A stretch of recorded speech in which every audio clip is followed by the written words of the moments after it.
Gregorios study forum Parumala തിരുമേനിയുടെ നാമധേയത്തിൽ ഏർപ്പെടുത്തിയിട്ടുള്ള 6ാമത് Parumala Mar Gregorios award ദാന സമ്മേളന പരിപാടികൾ ആരംഭിക്കുകയായി.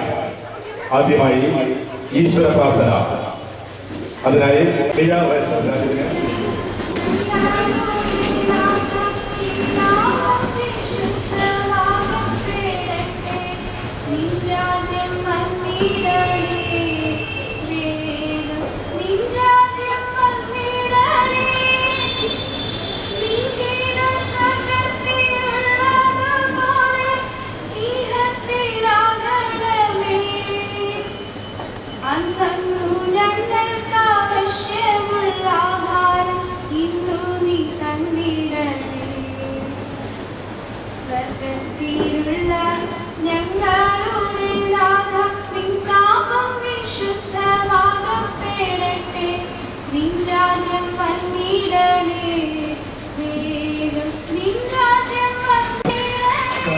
സ്വാഗതം ആശംസിക്കുന്നതിനായി ചേർപ്പാട് വലിയ പള്ളി വികാരി ഫാദർ പി ഡി സക്കറിയ അവരുടെ ആദരപൂർവ്വം സ്വാഗതം ആശംസിക്കുക എന്ന കർത്തവ്യം ഒരു ചടങ്ങ് ആക്കി വിപുലീകരിക്കാൻ താല്പര്യമില്ലാത്തതുകൊണ്ട് ഏറ്റവും ചുരുങ്ങിയ വാക്കുകളിൽ ഞാനത് നിർവഹിക്കുകയാണ്. പരിശുദ്ധനായ പരിമളത്തിൻ്റെ ധന്യനാമത്തിൽ സാമൂഹിക സാംസ്കാരിക പ്രവർത്തന തലങ്ങളിൽ വളരെ പ്രശംസനീയമായ വിധത്തിൽ പ്രവർത്തിച്ചുകൊണ്ടിരിക്കുന്ന സ്റ്റഡി ഫോറത്തിന്റെ മാർ ഗ്രിഗോറിയോസ് അവാർഡ് സമർപ്പണം ഈ വർഷവും ഇവിടെ വെച്ച് നടത്തുവാനൊക്കെ ക്രമീകരിച്ചതിൽ വളരെയധികം സന്തോഷം ആദ്യമേ പ്രകടിപ്പിക്കുകയാണ്. ഈ ചടങ്ങിൽ അധ്യക്ഷത വഹിക്കുന്നത് അഭിമന്യ ഗബ്രിയേൽ മാർ ഗ്രിഗോറിയോസ് തിരുമനസ്സുകൊണ്ടാണ്. ഞങ്ങളുടെ എല്ലാം അറിയ അധ്യാപകനും ഗുരുശ്രേഷ്ഠനും തിരുവനന്തപുരം പത്രാസനത്തിന്റെ അധിപതിയുമാണ്.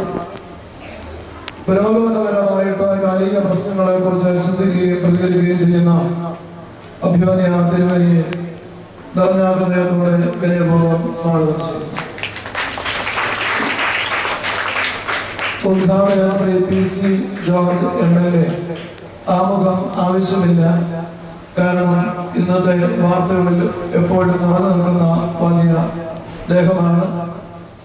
നിറഞ്ഞ സ്നേഹത്തോടും ആദരവോടും കൂടി അദ്ദേഹത്തെ ഈ വേദിയിലേക്ക് ചടങ്ങിലേക്ക് Shri Balachandran കൊടക്കടത്താൽ Kerala Sahitya academy vice chairman. ആ പദവികളുടെ സാഹിത്യ രംഗത്ത് പ്രവർത്തിക്കുന്ന അദ്ദേഹത്തെ സ്നേഹത്തോടെ ആദരവോടെ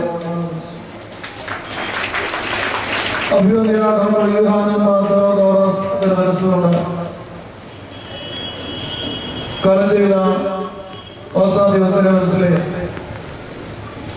പലപ്പോഴും അനുസ്മരിപ്പിക്കുന്ന വിധത്തിൽ അവിടുത്തെ അവസര ശിഷ്യനായി വളർന്ന പ്രവർത്തിക്കുന്ന അഭ്യുന്ന പിതാവിനെ സ്നേഹത്തോടും ആദരവോടും വേദിയിലേക്ക് സ്വാഗതം ചെയ്യുന്നു.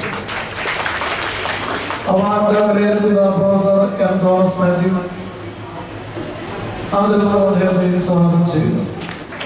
അഭിമന്യ തോമസ് മനസ്സുകൊണ്ട് മലങ്കര സഭയുടെ സീനിയർ മെട്രോപൊളിറ്റൻ എന്നുള്ളതിൽ കാലികമായ പ്രശ്നങ്ങളെ വസ്തുതകളെ തുറന്ന മനസ്സോടെ കാണുകയും അംഗീകരിക്കുകയും ചെയ്യുന്ന വലിയ മനസ്സ് പലപ്പോഴും അദ്ദേഹത്തിൽ കാണുകയും അനുഭവിക്കുകയും ചെയ്തിട്ടുണ്ട് എന്നുള്ളത് ഓർത്തുകൊണ്ട് വിനയപൂർവ്വം ആദരവോടെ പരിതാവിനെ സ്വാഗതിച്ചു. അനുമോദന പ്രഭാഷണം നടത്തുവാനോളം കടന്നു വന്നിട്ടുള്ള ശ്രീ ജേക്കബ് തോമസ് അരികുപുറം പരിമലയുമായിട്ട് ബന്ധപ്പെട്ട് ഓർമ്മസ്കാരൻ അപരിചിതമല്ലാത്ത മുഖം അദ്ദേഹത്തെ സന്തോഷം ചെയ്യുന്നു. ജില്ലാ പഞ്ചായത്ത് വൈസ് പ്രസിഡന്റ് പ്രിയപ്പെട്ട തമ്പി വേണ്ടുക അദ്ദേഹം എത്തിയിട്ടില്ല, എത്തുമെന്ന് കരുതുന്നു. മന്ത്രിയായ ഭദ്രാസന സെക്രട്ടറി ജേക്കബ് ജോൺസൺ,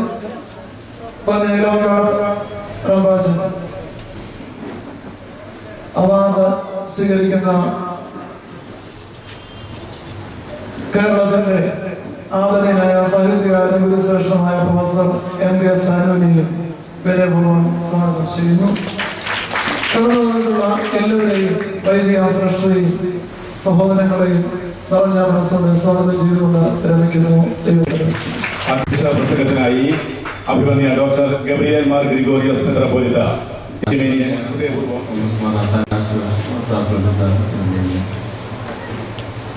അഭിമന്യ യോഹാൻ തെവോദോസ് മെത്രാപ്പോലീത്ത ഇന്ന് പരമര മാർ ഗ്രിഗോറിയോസ് അവാർഡ് സ്വീകരിക്കുന്ന പ്രൊഫസർ MK മാനു മാസ്റ്റർ, ആദരണീയനായ പ്രൊഫസർ തോമസ് മാത്യു ഈ സംഗമം ഉദ്ഘാടനം ചെയ്യുന്ന പരസ്പര പ്രഭാഷണം നടത്തുന്ന ഒരു ബാലചന്ദ്രൻ വളർച്ച വേദിയിൽ ഉപവിഷ്ടരായിരിക്കുന്ന സദസ്സിലും ഉപവിഷ്ടരായിരിക്കുന്ന വൈദിക ശ്രേഷ്ഠരെ, സഹോദരന്മാരെ, സ്നേഹിതരെ, വളരെ സന്തോഷമുണ്ട്. നമ്മളുടെ മലയാളത്തിൻ്റെ പ്രിയങ്കരനായ സാനു മാസ്റ്റർക്ക് പരമര തിരുമേനിയുടെ നാമത്തിൽ സ്ഥാപിതമായിരിക്കുന്ന ഗ്രിഗോറിയോസ് അവാർഡ് സമർപ്പിക്കുന്നത്. സാനു മാസ്റ്റർ ഒരു സാധാരണ സാഹിത്യകാരൻ മാത്രമല്ല. അദ്ദേഹം ശ്രീനാരായണ ഭക്തനും കൂടെയായിരുന്നു. ശ്രീനാരായണ ഗുരുസ്വാമികൾ ഒരു സാഹിത്യകാരനും കൂടെയായിരുന്നു. അതോടൊപ്പം തന്നെ ഭക്തനുമായിരുന്നു. സാമൂഹിക നിലപാടുകളിൽ പരിഷ്കാരം വരുത്തുന്നതിന് വളരെയധികം സമൂഹത്തെ മാറ്റിമറിച്ച ഒരു വ്യക്തിത്വത്തിൻ്റെ ഉടമയായിരുന്നു. പരമര മാർ ഗ്രിഗോറിയോസ് തിരുമേനിയെ നമ്മൾ സാധാരണ വിലയിരുത്താറുള്ളത് ഒരു പ്രാർത്ഥന മല്ലനും ദൈവത്തോട് ദൈവാഭിമുഖമായി നിന്ന ഒരു വലിയ പരിശുദ്ധനുമായിട്ടാണ്. എന്നാൽ അദ്ദേഹത്തിന് വേറൊരു മുഖമുണ്ട്. സാമൂഹിക പരിഷ്കാരത്തിൻ്റെ വിദ്യാഭ്യാസം ഇല്ലാത്ത ഗ്രാമീണരുടെ ഇടയിലേക്ക് വിദ്യ കൊണ്ട് എത്തിക്കുന്നതിനുള്ള പരിശ്രമം കഴിഞ്ഞ നൂറ്റാണ്ടിൻ്റെ രണ്ടാം പാദത്തിൽ കേവലം 54-ാമത്തെ വയസ്സിൽ ഇഹലോകവാസം വെടിഞ്ഞ ഒരു വലിയ ഭക്തന്റെ നാമത്തിലാണ് ഈ അവാർഡ്. അത് സ്വീകരിക്കുന്നത് ശ്രീനാരായണ ഗുരുസ്വാമികളുടെ ആ പാരമ്പര്യത്തിൽ വരുന്ന ശ്രീനാരായണ ഗുരുസ്വാമികളുടെ ജീവചരിത്രം രചിച്ച ആ വഴിക്ക് വരുന്ന വ്യക്തികളുടെ സംബന്ധിച്ച് പഠനം നടത്തി അങ്ങനെ മലയാള സാഹിത്യത്തിന് സംഭാവന ചെയ്തിട്ടുള്ള, അല്ലാതെയും സംഭാവന ചെയ്തിട്ടുള്ള സാനു മാസ്റ്റർക്കാണെന്നുള്ളത് ഒരു വലിയ കാര്യമായി ഞങ്ങൾ കാണുകയാണ്.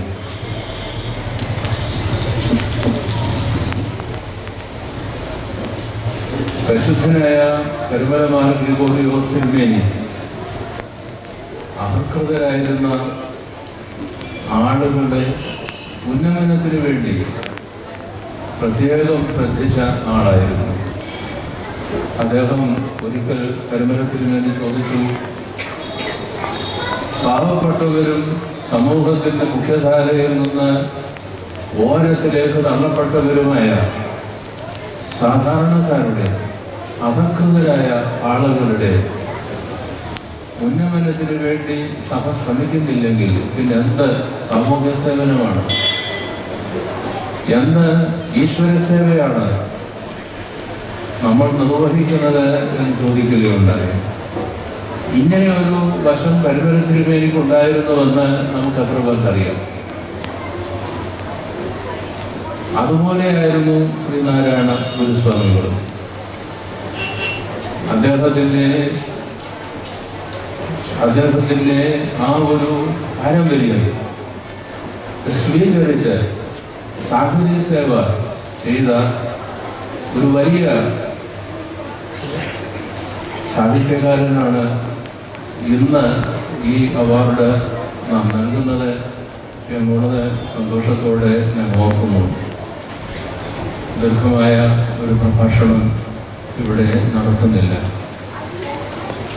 സാനു മാസ്റ്ററുടെ സാഹിത്യ സംഭാവനകളെ സംബന്ധിച്ച് ഇവിടെ നമ്മെ പറഞ്ഞു മനസ്സിലാക്കുന്നതിന് ആവശ്യമായ അതിന് പറ്റിയ ആളുകൾ ഇവിടെയുണ്ട്. അക്കാരണത്താലും അധ്യക്ഷൻ എന്ന നിലയിൽ ദീർഘമായൊരു പ്രഭാഷണം ചെയ്യരുത് എന്നുള്ളതിനാലും ഞാൻ എൻ്റെ വാക്കുകൾ ഉപസംഹരിക്കുകയാണ്. ഭക്തനും പാവപ്പെട്ടവർക്ക് വേണ്ടി,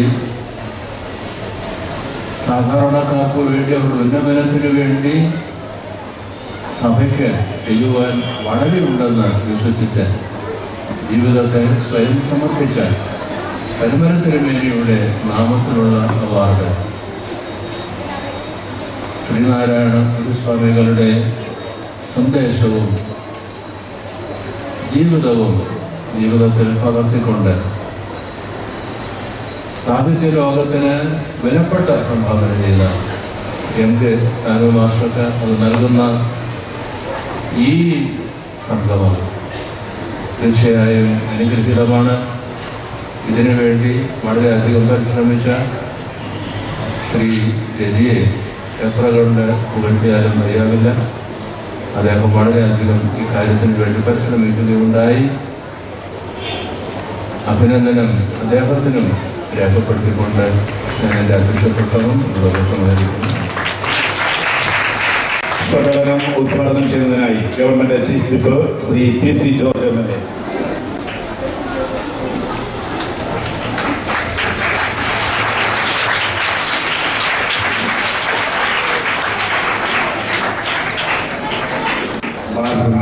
സ്റ്റഡി ഫോറത്തിന്റെ ആഭിമുഖ്യത്തിലുള്ള ഈ അവാർഡ് സമർപ്പണ യോഗത്തിൽ അധ്യക്ഷത വഹിക്കുന്നത് അധ്യാപിക ഡോക്ടർ ഗബ്രിയേൽ മാർ ഗ്രിഗോറിയോസ് മെത്രാപ്പൊലീത്ത തിരുമേനി പറഞ്ഞു. സ്വാഗതം ആശംസിച്ച ചേപ്പാട് വലിയ പള്ളി വികാരി പതിനായി V Sakkariyachan, Kerala Sahitya academy vice chairman പ്രിയനായി ശ്രീ ബാലചന്ദ്രൻ വടക്കേടത്ത്, അനുഗ്രഹ പ്രഭാഷണം നടത്തുന്ന അധ്യാപിക ഡോക്ടർ യൂനൽ മാർ ദേവദോസ് മെത്രാപ്പൊലീത്ത തിരുമേനി അവരുടെ, ഇന്ന് ഇവിടെ എത്തിയിരിക്കുന്ന അവാർഡ് വിലയിരുത്താൻ എത്തിയിരിക്കുന്ന പ്രൊഫസർ എം. തോമസ് മാത്യു അവരുടെ, മംഗളപത്ര പാരായണം നടത്തുന്ന ശ്രീമതി ബീൻസി റെജി, അവാർഡ് സമർപ്പണത്തിന് വേണ്ടി ഇവിടെ എത്തിയിട്ടുള്ള അധ്യാപികന്മാർ തോമസ് മാർ അത്തനേഷ്യസ് മെത്രാപ്പൊലീത്ത തിരുമേനി അവരുടെ, ശ്രീ ജേക്കബ് തോമസ് അരികുളം, ശ്രീ തമ്പി മേട്ടൂത്തറ ജില്ലാ പഞ്ചായത്ത് വൈസ് പ്രസിഡന്റ്, സ്നേഹമുള്ള ഫാദർ ജേക്കബ് ജോണർ അവർ, വതിന ഇരവക്കാട് ഈമതി ശ്രപ്പാൻ, ശ്രീ ഗോപനാഥൻ നായർ പള്ളിയറ, സ്നേഹമുള്ള നമ്മുടെ എല്ലാം ഇന്നിവിടെ ഒരുമിച്ച് ചേരുവാൻ അവസരമൊരുക്കിയ അഭിനന്ദനായ professor MK. Sanu master, Shri Sunny കോവിലെ ഉൾപ്പെടെയുള്ള വിശിഷ്ട വ്യക്തിത്വങ്ങളിൽ നല്ലവരായ മാതാപിതാക്കന്മാരെ, സഹോദരന്മാരെ, കൊച്ചരിയന്മാരെ, സഹപ്രവർത്തകരെ, സ്നേഹിതരെ, ദീർഘമായ ഒരു ചർച്ചയിലേക്ക് ഞാൻ കടക്കുന്നില്ല. തീർച്ചയായും അർഹതപ്പെട്ടവരെ അംഗീകരിക്കാനുള്ള മാന്യത പ്രകടിപ്പിക്കുന്നത് ആരാണെങ്കിലും അവരൊക്കെ അഭിനന്ദനം അർഹിക്കുന്നു എന്നാണ് എൻ്റെ കാഴ്ചപ്പാട്. ആ നിലയ്ക്ക് അഭിനന്ദനായ എം.കെ. സാനു മാസ്റ്ററിന് അവാർഡ് കൊടുക്കാൻ തീരുമാനിച്ച ആ രീതിയിലുള്ള പ്രവർത്തനങ്ങൾ കഴിഞ്ഞ കുറെ വർഷങ്ങളായി നടത്തിക്കൊണ്ടിരിക്കുന്ന മാർ ഗ്രിഗോറിയോസ് സ്റ്റഡി ഫോറത്തിന്റെ ഭാരവാഹികളെ പ്രത്യേകമായി ഞാൻ അഭിനന്ദിക്കുകയാണ്. അർഹതപ്പെട്ടവരെ അംഗീകരിക്കുക അതൊരു നല്ല മനസ്സിൻ്റെ ഉടമകൾക്ക് മാത്രം ചെയ്യാൻ കഴിയുന്ന ഒരു കാര്യമാണ്. ഒരു അവാർഡ് കൊടുക്കുമ്പോൾ ഇന്ന് അവാർഡുകളുടെ കാലമാണെന്ന് നമുക്കറിയാം. പക്ഷേ ആ അവാർഡ് പ്രത്യേകിച്ച് ഒരു വലിയ കർമ്മയോഗിയുടെ പേരിൽ ഉള്ള അവാർഡ് കൊടുക്കുമ്പോൾ അതിൽ അർഹതപ്പെട്ടയാളെ തിരഞ്ഞെടുത്ത് കൊടുക്കുക എന്നത് ഏറ്റവും മഹത്വപൂർണ്ണമായ ഒരു ജോലിയായിട്ടാണ് ഞാൻ കാണുന്നത്. അതുകൊണ്ടാണ് ഈ അവാർഡിന് തിരഞ്ഞെടുക്കപ്പെട്ട പ്രത്യേകിച്ച് നമ്മുടെ വീടിൽ ഏറ്റവും ബഹുമാനായ സാനു മാസ്റ്ററിനെ തിരഞ്ഞെടുത്ത് ഈ സംഘടനയെ പ്രത്യേകമായി അഭിനന്ദിക്കുന്നു എന്ന് ഞാൻ പറയാനിടയായി. എന്താണ് നമ്മുടെ പരിമല തിരുമേനിയുടെ മഹത്വം? ഞാൻ ഇവിടെ നിന്ന് പറയേണ്ട കാര്യമില്ല. ചേപ്പാട് പറഞ്ഞിൽ നിന്ന് പരിമല തിരുമേനിയെ പറ്റി PCOറ പറയുന്നത് കുറവായി തന്നെ ഞാൻ കരുതുകയാണ്. പക്ഷെ ഒരു കാര്യമുണ്ട്, അടിമത്തത്തിൽ നിന്നും സ്വാതന്ത്ര്യത്തിലേക്കുള്ള യഥാർത്ഥ പ്രയാണം വിദ്യാഭ്യാസത്തോടെ മാത്രമാണെന്ന് തിരിച്ചറിഞ്ഞ ദാർശനികനായ കർമ്മയോഗിയായിരുന്നു മഹാന്മാരിൽ മഹാനായ പരിമല തിരുമേനി എന്ന് നമുക്കെല്ലാവർക്കും അറിയാം. ജാതികളും ഉപജാതികളും സങ്കീർണതകളും നിറഞ്ഞ കേരളീയ സമൂഹത്തിൽ നിറഞ്ഞു നിന്ന അനാചാരങ്ങൾ തുടച്ചു നീക്കാൻ വിദ്യാഭ്യാസ സ്ഥാപനങ്ങളുടെ അനിവാര്യത തിരിച്ചറിഞ്ഞ മഹാനായ തിരുമേനിയാണ് അദ്ദേഹം. പള്ളിക്കൂടങ്ങൾ പുരോഗതിയുടെ അടയാളങ്ങളാണെന്ന ബോധ്യം കേരളത്തിന് നൽകിയതിൽ പ്രധാനിയായിരുന്നു തിരുമേനി എന്ന വസ്തുത പ്രത്യേകം ഞാൻ ഓർമ്മിപ്പിക്കുകയാണ്. അക്ഷരജ്ഞാനത്തോടെ സമൂഹത്തിൻ്റെ പുരോഗതി എന്ന മഹത്തായ സന്ദേശം അദ്ദേഹം ചുറ്റുപാടുകൾക്ക് നൽകി എന്നതാണ് മഹത്വപൂർണ്ണമായ കാര്യം. തിരുവല്ല MGM അടക്കം അദ്ദേഹം സ്ഥാപിച്ച സ്കൂളുകളിൽ നിന്ന് കേരളത്തിൻ്റെ വിദ്യാഭ്യാസ മേഖലയുടെ അഭിമാനത്തിൻ്റെ അടയാളമായി നിൽക്കുന്നു എന്ന വസ്തുതയിൽ നിഷേധിക്കാൻ നമുക്ക് കഴിയില്ല. ഇന്ന് ലക്ഷോപലക്ഷം വിശ്വാസികളെ ആകർഷിച്ചുകൊണ്ട് പരിമല തിരുമേനിയുടെ ഓർമ്മ ഇന്നും കേരളവും മാത്രമല്ല മനുഷ്യ സമൂഹം മുഴുവൻ ആചരിക്കുന്നു എന്ന് കാണുമ്പോൾ വലിയ സന്തോഷം തോന്നാറുണ്ട് എന്ന് മാത്രമേ ഞാൻ സൂചിപ്പിക്കുന്നു. അങ്ങനെയുള്ള പരിമല തിരുമേനിയുടെ നാമധേയത്തിലുള്ള ഒരു അവാർഡിലാണ് പ്രൊഫസർ MK സാനു മാസ്റ്റർ തിരഞ്ഞെടുക്കപ്പെട്ടിരിക്കുന്നത്. എത്രയോ മഹത്വപൂർണ്ണമായ കാര്യമാണ്. സാനു മാസ്റ്റർ ആലപ്പുഴ ജില്ലക്കാരനാണ്.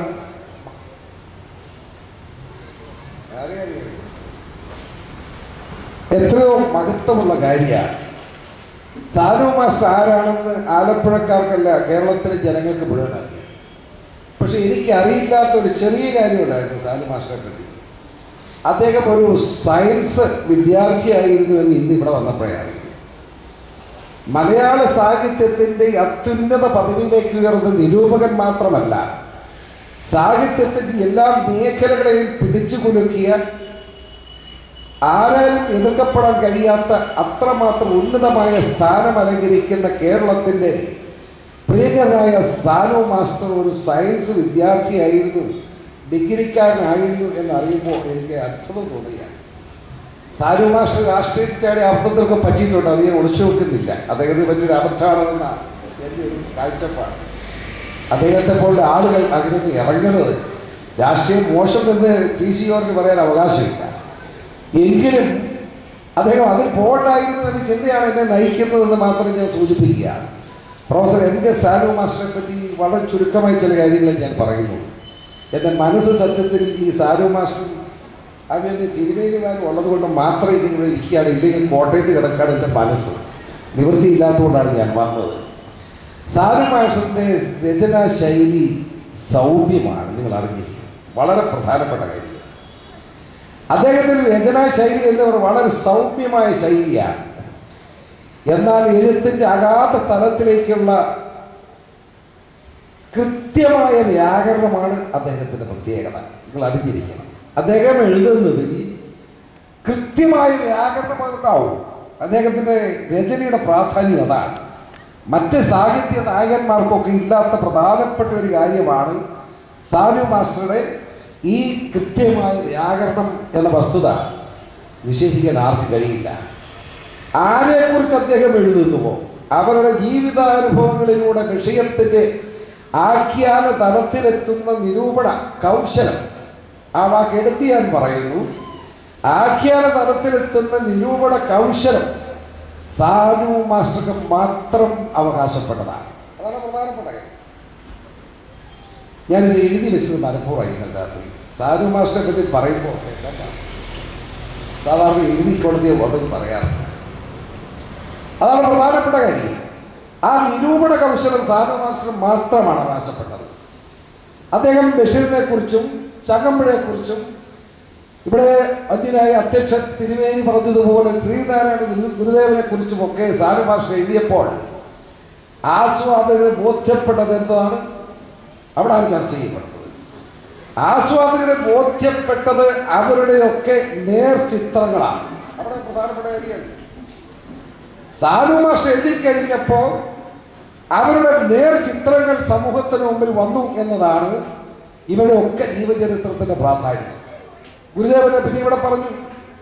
ഞാൻ ഓർക്കിയ പുസ്തകത്തിൽ നോട്ട് ചെയ്തിരിക്കുന്ന കാര്യം വളരെ ആർക്കും മനസ്സിൽ തട്ടുന്ന രീതി, എന്നാൽ വളരെ നിസ്സാരമായ രീതിയിൽ അദ്ദേഹം ഒരു കാര്യം അദ്ദേഹം പറഞ്ഞു വന്നപ്പോൾ ഞാൻ ഓർക്കുകയാണ്. ഗുരുദേവനെ പറ്റി അദ്ദേഹം എഴുതിയ ഒരു തമാശ രൂപത്തിൽ എഴുതിയെങ്കിലും വളരെ അർത്ഥവത്തായ ഒരു കാര്യം പറഞ്ഞു. വിദേശാധിപത്യത്തിലിരിക്കുന്ന ഇന്ത്യ എന്ന് പറയുന്ന മഹത്തായ രാജ്യം, ഗാന്ധിജിയുടെ രാജ്യം, നമ്മുടെ രാജ്യം, നമുക്ക് ജന്മം നൽകിയ മഹത്തായ ഭാരതം, ആ ഭാരതത്തിലെ വിദേശാധിപത്യം എന്ന് പറയുന്നത് ഒരു ആനയല്ലെന്നും ഗുരുദേവന്റെ ആഹ്വാനം വന്നപ്പോൾ അതിനോട് ബന്ധപ്പെടുത്തിക്കൊണ്ടാണ് അദ്ദേഹം അത് എഴുതിയത്. അദ്ദേഹം വളരെ ലളിതമായിട്ട് എഴുതി.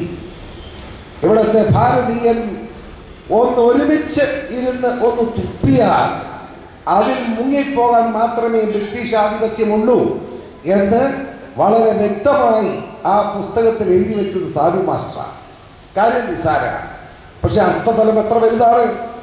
ബ്രിട്ടീഷുകാരുടെ ആധിപത്യത്തിൽ ഇന്ത്യ എന്ന് പറയുന്ന മഹത്തായ നമ്മുടെ രാജ്യം നിലനിൽക്കുമ്പോൾ സമാധാനത്തിലൂടെ തോക്കെടുക്കാതെ, വടിയെടുക്കാതെ, വാളെടുക്കാതെ അവരോട് സമരം ചെയ്യുമ്പോൾ അവൻ അഹങ്കാരം ഹുങ്കുമായിട്ട് വന്നാൽ ഭാരതീയരെല്ലാവരും ഒറ്റക്കെട്ടായി നിന്നുകൊണ്ട് ഒന്ന് തുപ്പിയാൽ ആ തുപ്പലിനകത്ത് മുങ്ങിപ്പോകാനുള്ളത് മാത്രമേ ഉള്ളൂ ബ്രിട്ടീഷുകാർ എന്ന് ഭാഗ്യേന്ദ്രനെ സൂചിപ്പിക്കാൻ അദ്ദേഹത്തിന്റെ ആ ലേഖനത്തിന് കഴിഞ്ഞു എന്ന കാര്യം ഞാൻ ഓർക്കുകയായിരുന്നു.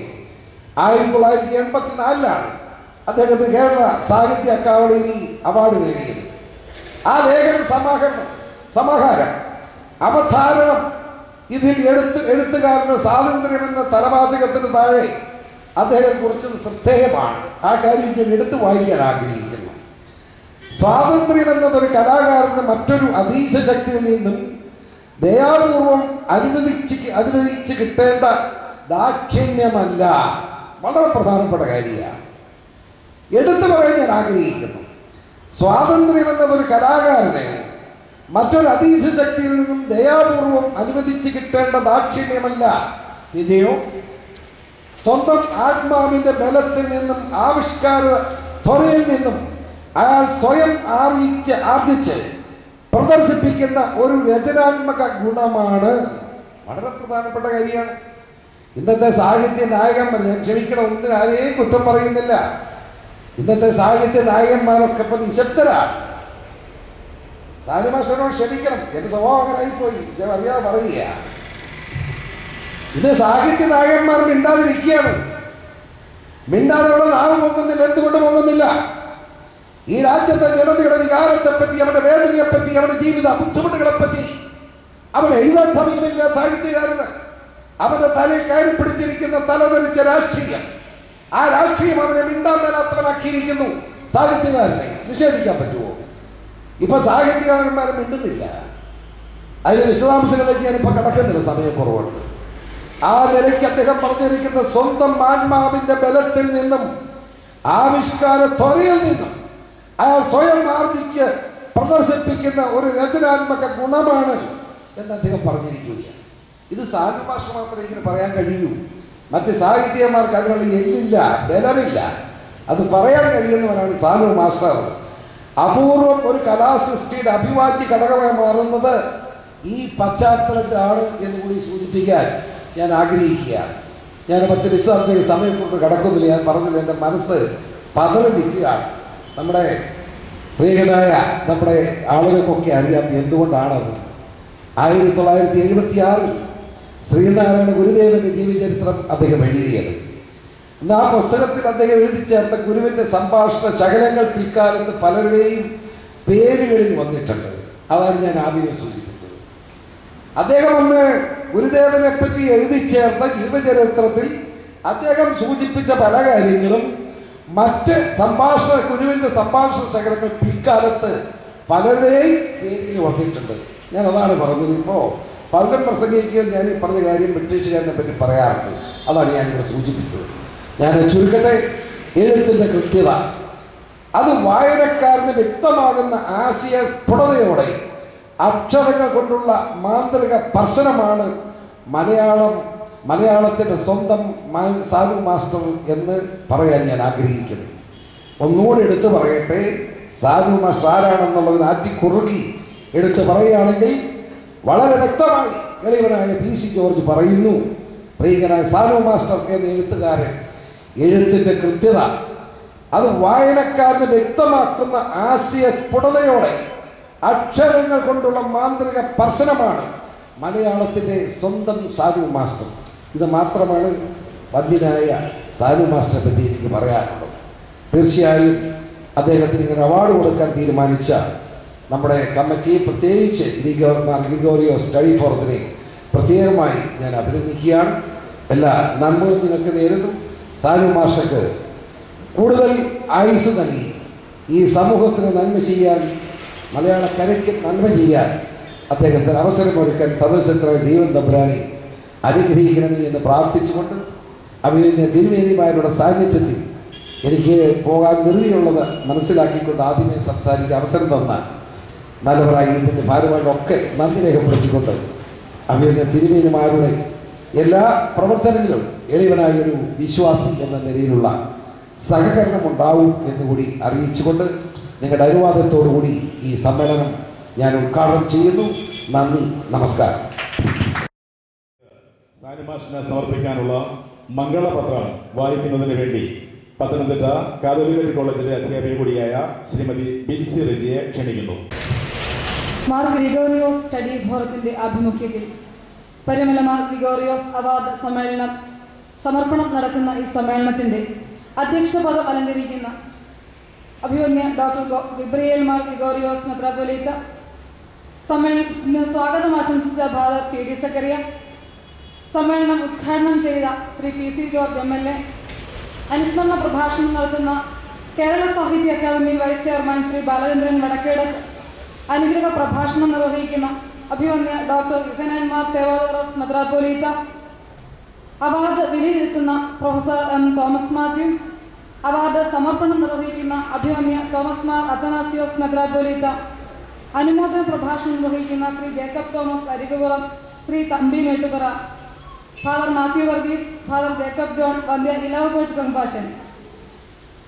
സൗമ്യസ്നിഗ്ധമായ വാക്കുകളാൽ മലയാളക്കരയ്ക്ക് പ്രിയങ്കരനായ പ്രൊഫസർ MK സാനു കൃതജ്ഞത അർപ്പിക്കുന്ന ശ്രീ സണ്ണി കോവിലകം, സദസ്സിലും വേദിയിലും ഉപവിഷ്ടരായിരിക്കുന്ന മാന്യ വ്യക്തികൾ, 2012 പരുമല മാർ ഗ്രിഗോറിയോസ് അവാർഡ് നേടിയ പ്രൊഫസർ MK സാനുവിന് നൽകുന്ന പ്രശസ്തി പത്രം.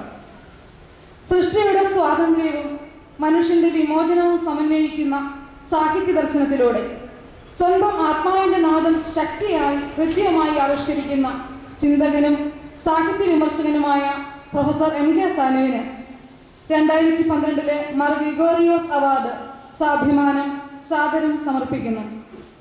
ആധ്യാത്മിക തേജസ്സിലൂടെ ജീവിതം പൂർണ്ണമാക്കിയ അതുല്യ പ്രഭാവനും മലങ്കര ഓർത്തഡോക്സ് സഭയിലെ പ്രഥമ പ്രഖ്യാപിത പരിശുദ്ധനുമാണ് പരുമല തിരുമേനി എന്നറിയപ്പെടുന്ന ഗീവർഗീസ് മാർ ഗ്രിഗോറിയോസ് മെത്രാപ്പൊലീത്ത. പരിശുദ്ധ തിരുമേനിയുടെ നാമധേയത്തിൽ 1997 മെയ് 9 മാവേലിക്കര കേന്ദ്രമായി പ്രവർത്തനം ആരംഭിച്ച പ്രസ്ഥാനമാണ് മാർ ഗ്രിഗോറിയോസ് സ്റ്റഡി ഫോറം. ആധ്യാത്മിക, സാമൂഹ്യ, സാംസ്കാരിക, സാഹിത്യ, പാരിസ്ഥിതിക മേഖലകളിൽ 15 വർഷത്തെ പ്രവർത്തന പാരമ്പര്യവുമായി അനൽപമായ ചാരിതാർത്ഥ്യത്തിന്റെ നിറവിലാണ് ഇന്ന് ഈ പ്രസ്ഥാനം. പരിശുദ്ധ പരുമല തിരുമേനിയുടെ പേരിൽ സമർപ്പിക്കപ്പെടുന്ന 6ാമത് പുരസ്കാരമാണിത്. വായിച്ചും ചിന്തിച്ചും പഠിച്ചും പഠിപ്പിച്ചും പുരോഗമനാത്മകമായ കാഴ്ചപ്പാടുകളാണ് സാനു മാഷ് എന്നും അവലംബിച്ചത്. ഉള്ളടക്കത്തിലും രചനാ സമ്പ്രദായത്തിലും മൗലികത്വം പുലർത്തുന്ന അദ്ദേഹത്തിന്റെ ഗ്രന്ഥങ്ങൾ നമ്മുടെ വിമർശന ശാഖയെ സമ്പന്നമാക്കി. ഒട്ടും കുറയാതെ തന്നെ ജീവചരിത്ര ശാഖയെയും. സ്വഭാവത്തിൽ കുലീനമായ അന്തസ് പുലർത്തുന്ന ഒരു മനസ്സിന്റെ സാന്നിധ്യം സാനുമാഷിന്റെ ഓരോ പ്രബന്ധത്തിലും പ്രസംഗത്തിലും നിറഞ്ഞു നിൽക്കുന്നു. അനുഭവങ്ങളെ വെറും അനുഭവങ്ങളായല്ല, മറിച്ച് ചില ആശയങ്ങളിലേക്കും ദർശനങ്ങളിലേക്കുമുള്ള സോപാനങ്ങളായാണ് സാനുമാഷ് കാണുന്നത്.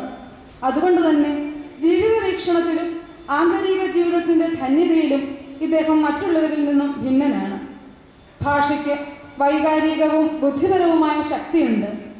ശൈലിക്ക് അഭിജാതമായ ലാളിത്യവും ആന്തരികമായ ദാർഢ്യവുമുണ്ട്. ജീവിതത്തിന്റെ ഏതെല്ലാം പടവുകൾ കയറിപ്പോകുമ്പോഴും താൻ അധ്യാപകനാണ് എന്നതിൽ സാനുമാഷ് അഭിമാനം കൊള്ളുന്നു. ലോകത്തിൽ നിന്ന് നേട്ടങ്ങൾ കൊയ്തു കൂട്ടിയവരല്ല, ലോകത്തിന് സ്വയം പകർന്നു കൊടുത്തവരാണ് ജീവിതത്തിൽ വിജയിച്ചവർ. ജീവിതപാതയിലെ തണ്ണീർപ്പന്തലുകളിലിരുന്ന് കലയുടെയും സാഹിത്യത്തിന്റെയും ജീവിതത്തിന്റെയും പ്രകാശഗോപുരങ്ങൾ നോക്കിക്കാണുന്ന സാനുമാഷിന്, കൊളുത്തുവെച്ച നിലവിളക്ക് പോലെയുള്ള ഈ വലിയ അധ്യാപകന്, പ്രൊഫസർ MK സാനുവിന് തന്റെ സർഗപ്രക്രിയ അനുസ്യൂതം തുടരുവാനുള്ള കരുത്തും ചൈതന്യവും ഇനിയും ഏറെക്കാലം ഉണ്ടാകട്ടെ എന്ന് ഹൃദയപൂർവ്വം പ്രാർത്ഥിച്ചുകൊള്ളുന്നു.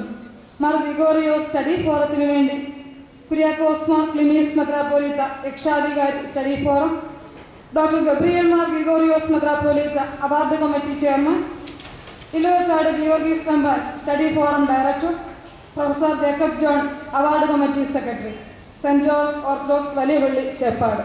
ആറാമത് പരിമല മാർ ഗ്രിഗോറിയോസ് അവാർഡ് സമർപ്പിക്കുന്നതിന് വേണ്ടി അഭിമന്യ തോമസ് മാർ അത്താനാസ്യോസ് മെത്രാപ്പോലീത്ത അവരെ ക്ഷണിക്കുന്നു. അവാർഡ് ഏറ്റുവാങ്ങുന്നതിന് വേണ്ടി ആരാധ്യനായ ഗുരുശ്രേഷ്ഠൻ പ്രൊഫസർ MK സാനുവിനെയും ആദരപൂർവ്വം ക്ഷണിക്കുകയാണ്.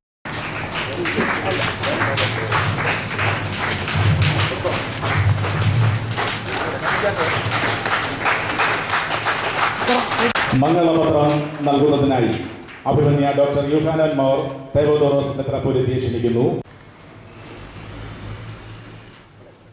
അവാർഡ് നൽകുന്നതിന് വേണ്ടി ശ്രീ ബാലചന്ദ്രൻ പടക്കേലത്ത്. ഈ സമ്മേളനത്തിന് അനുസ്മരണ പ്രഭാഷണം നടത്തുന്നതിന് വേണ്ടി മലയാള സാഹിത്യ നിരൂപണ വിമർശന കലയ്ക്ക് പുതിയ മാനങ്ങൾ നൽകിയ കേരള സാഹിത്യ അക്കാദമിയുടെ വൈസ് ചെയർമാൻ ശ്രീ ബാലചന്ദ്രൻ പടക്കേടത്തിനെ ഹൃദയപൂർവ്വം ക്ഷണിക്കുന്നു. ഈ ചടങ്ങ് ഉദ്ഘാടനം ചെയ്ത കേരളത്തിൻ്റെ ചീഫ് ജോർജ് അധ്യക്ഷത വഹിക്കുന്ന പ്രിയമാർ ഗ്രിഗോറിയോസ് മെത്രാപ്പോലീത്ത അവരുടെ, MK സാനുമാഷ്, തോമസ് മാത്യു മാഷ്, ഡോക്ടർ യൂഹന്നാൻ മാർ തെവോദോറോസ് മെത്രാപ്പോലീത്ത, തോമസ് മാർ അന്തോണിയോസ് മെത്രാപ്പോലീത്ത, ജേക്കബ് തോമസ് അരികുമ്പുറം, തമ്പി മേട്ടുത്തറ, വന്ധ്യ ഓഹേൻ റഹ്മാൻ, Mathew Varghese, father Jacob John, Ilavakkad Geevarghese, ഈ സംഘടനയുടെ ഭാരവാഹികൾ,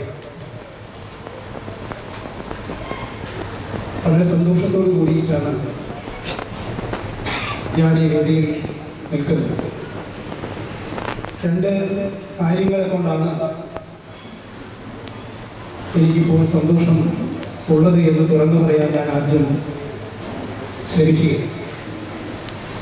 ഒന്നാമത്തെ കാര്യം, പരിമല തിരുവേദിയുടെ പേരിലുള്ള പുരസ്കാരം ഏറ്റുവാങ്ങുന്നതിന് വേണ്ടി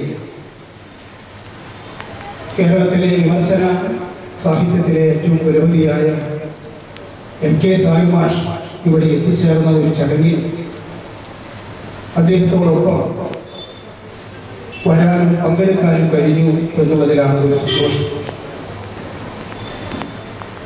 രണ്ടാമത്തെ കാര്യം, പരിമല തിരുമേനിയെ അനുസ്മരിച്ചുകൊണ്ടുള്ള പ്രഭാഷണം നടത്തണമെന്ന് ആവശ്യപ്പെട്ട ഇതിൻ്റെ സംഘാടകർ രണ്ടാമത്തെ പ്രാവശ്യമാണ് എന്നെ ഈ വേദിയിലേക്ക് ക്ഷണിക്കുന്നത് എന്നുള്ളതാണ്.